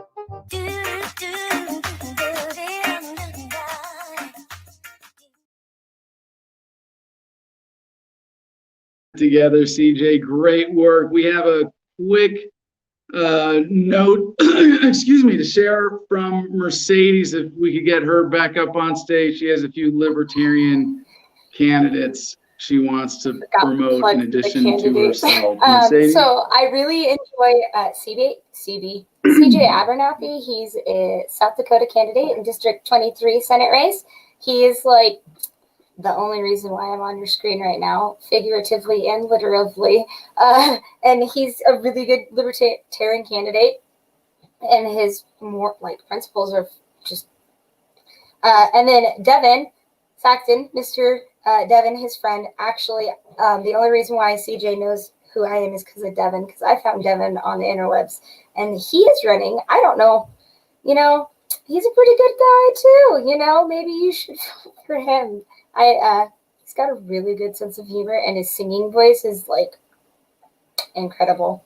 But then, of course, our head of our ticket, Jo Jorgensen, and Spike Cohen, Spikey, and I are Team Supreme together, and we and definitely he's been my motivation since he became the nominee. His message and the way he delivers it is what I've been modeling myself as a serious candidate, because he is a serious candidate. He's doing this for the right reasons in the right way, and he's connecting and winning the hearts and minds of the people. And Jo Jorgensen, being Mama Jo, just as a psychology professor at Clemson, professor, psychology, excellent. Doctor, professor. She knows how to bring people together, and that's what we need to do right now. And with CJ and Devin and Spike and Joe, and then Gene Sidek is running here in Nebraska. He is OG libertarian. He's got that old school. He's on the same level as Joe, and he's doing a lot of good things because he's in the eastern side of the state. He's 3 hours away from me. So, but he was at the rally with Joe too. So those guys, all guys, are just really good libertarian candidates that if you were in their areas, we need to support them. And I remember that Joe and Spike are on all 50 ballot. Halloween is over. I'm a real libertarian candidate. So, and I've been grounded for the last couple weeks because I am an internet shit poster. And I'm a really good meme lord. I have fire memes. That's how CJ and Devin found me. And so I'm ungrounded tomorrow. So find me on social media if you want to watch me get unleashed. I've been saving. Every meme I've wanted to post for the last 4 months has been saved. So be watching that. I might get banned. Thank you. All right, thank you, Mercedes. So let's see if CJ and I can wrap this up and keep it under the 3 hour mark. By the way, CJ, I've been trying to get my Gmail to load and finally got the account for my YouTube channel. And it's I normally don't check it because it's I use it just for that. One of the emails here from just a few days ago is limited or no ads remain on your video. Hey, Trump, I got Roger Stone, the Roger Stone interview. We have a video that's been age restricted video unsuitable for advertisers. A thumbnail was removed from your channel. I mean, it's almost like this kind of continuous harassment that I basically just ignore. But I thought it was interesting to point out that we got this email October 20 for the Roger Stone limited or no ads remain on your video email kind of right before the election, even though that interview was like I think 2 months ago. CJ, thank you so much for putting that reel together. Any last thoughts before I sign off and we go to the Jorgensen ad and then outro? I've been waiting for this for a minute to have regular Adam back and say, please go to AdamVersusTheMan.com and check out our Patreon and help support the broadcast by signing up for our Patreon membership. $10 is where it's at, where you can get live access to us during the show. And, this is where we get our pool and content for. And if you would have been an active and engaged, at least Producers Club audience member, you might have known that there was a joke afoot. And so. Oh, yeah, everybody, by the way, everybody in the Producers Club was in on the joke. We had this conversation with everybody. If you want to click the link, come backstage in a pre-show, post-show, you're a Patreon member. Again, we want to emphasize that you're the ones that are paying us to put on this show, so you just need to know how to access us, and so that way we can better service you. I'll leave the Cigar Federation to you, though. And other than that, I'm just glad to have you back as well. Yeah, it does feel good to be back. Anyway, thank you so much for joining us. I guess we're going to keep this to just under 3 hours here. So thank you so much for sticking with us the entire time, being an active and engaged member of the Adam versus the Man audience, whether you're listening to this live or later. Your engagement with this message and support for the show is what makes it possible. So thank you very much. One of the ways you can help us out that way is with our sponsor, our affiliate, cigarfederation.com. And now I as Adam loves the man, I couldn't say that I'm a fan of CBD cigars because that's subversive. But no, I am. And they have these great ones there called the JSK Nugs with 20 milligrams of infused CBD. If you're smoking a cigar properly, there's no wrong way to enjoy a cigar unless you're not enjoying it. And I think we can start going back to our Friday evening cigars and sunsets. I couldn't do it in character. I thought about it. I was like, nah, there's no way. Adam Loves the Man is not going to sit and enjoy a cigar and a sunset. But this guy will. I still got mine. I still got my JSK Nug waiting for the appropriate day. Maybe this Friday. This Friday. For sure. This Friday. So check out the JSK Nugs. Promo code Adam10, all caps ADAM10 gets you 10% off there. Another fun thing we've got going on, Mercedes, who you've heard from in today's show, is our debate manager. And with your help, we'll be getting more debates happening. And check out makethemdebate.com. Believe it or not, I'm the only Kokesh, Kokesh on that website, so my profile is pretty easy to find. And poke around, have some fun with that. It's a really cool platform. The first debate we did with them, with Dario Rahim, was a blast. So I'd love to see more of that as Adam versus the Man or Adam Loves the Man. If you want to see a libertarian, a fellow libertarian, debate statist Adam, we can bring the character back just for special occasions like that too. So the last two announcements are about going to AdamVersusTheMan.com. You can find our Patreon there. Please join us with the Producers Club for $10 a month and really be a part of helping make this show happen and a part of the process to whatever degree you want.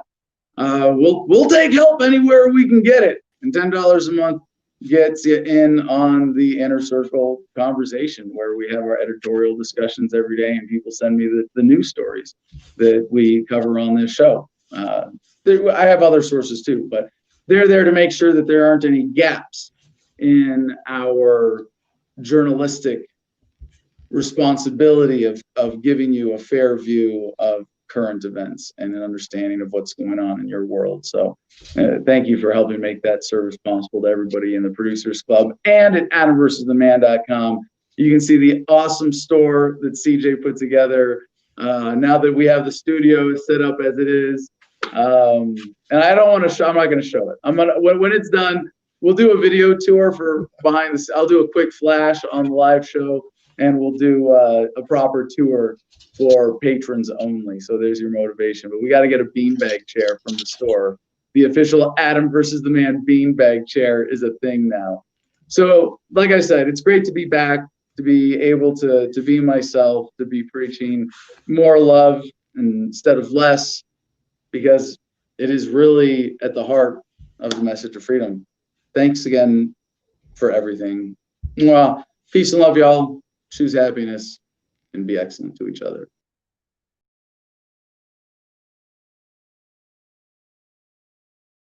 It's a beautiful day for a revolution.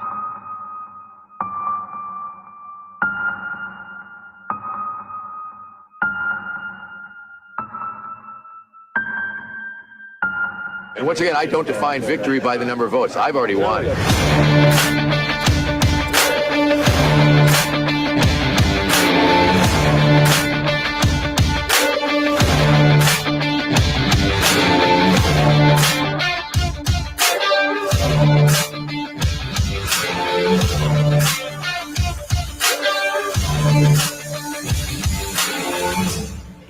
It's a revolution shit.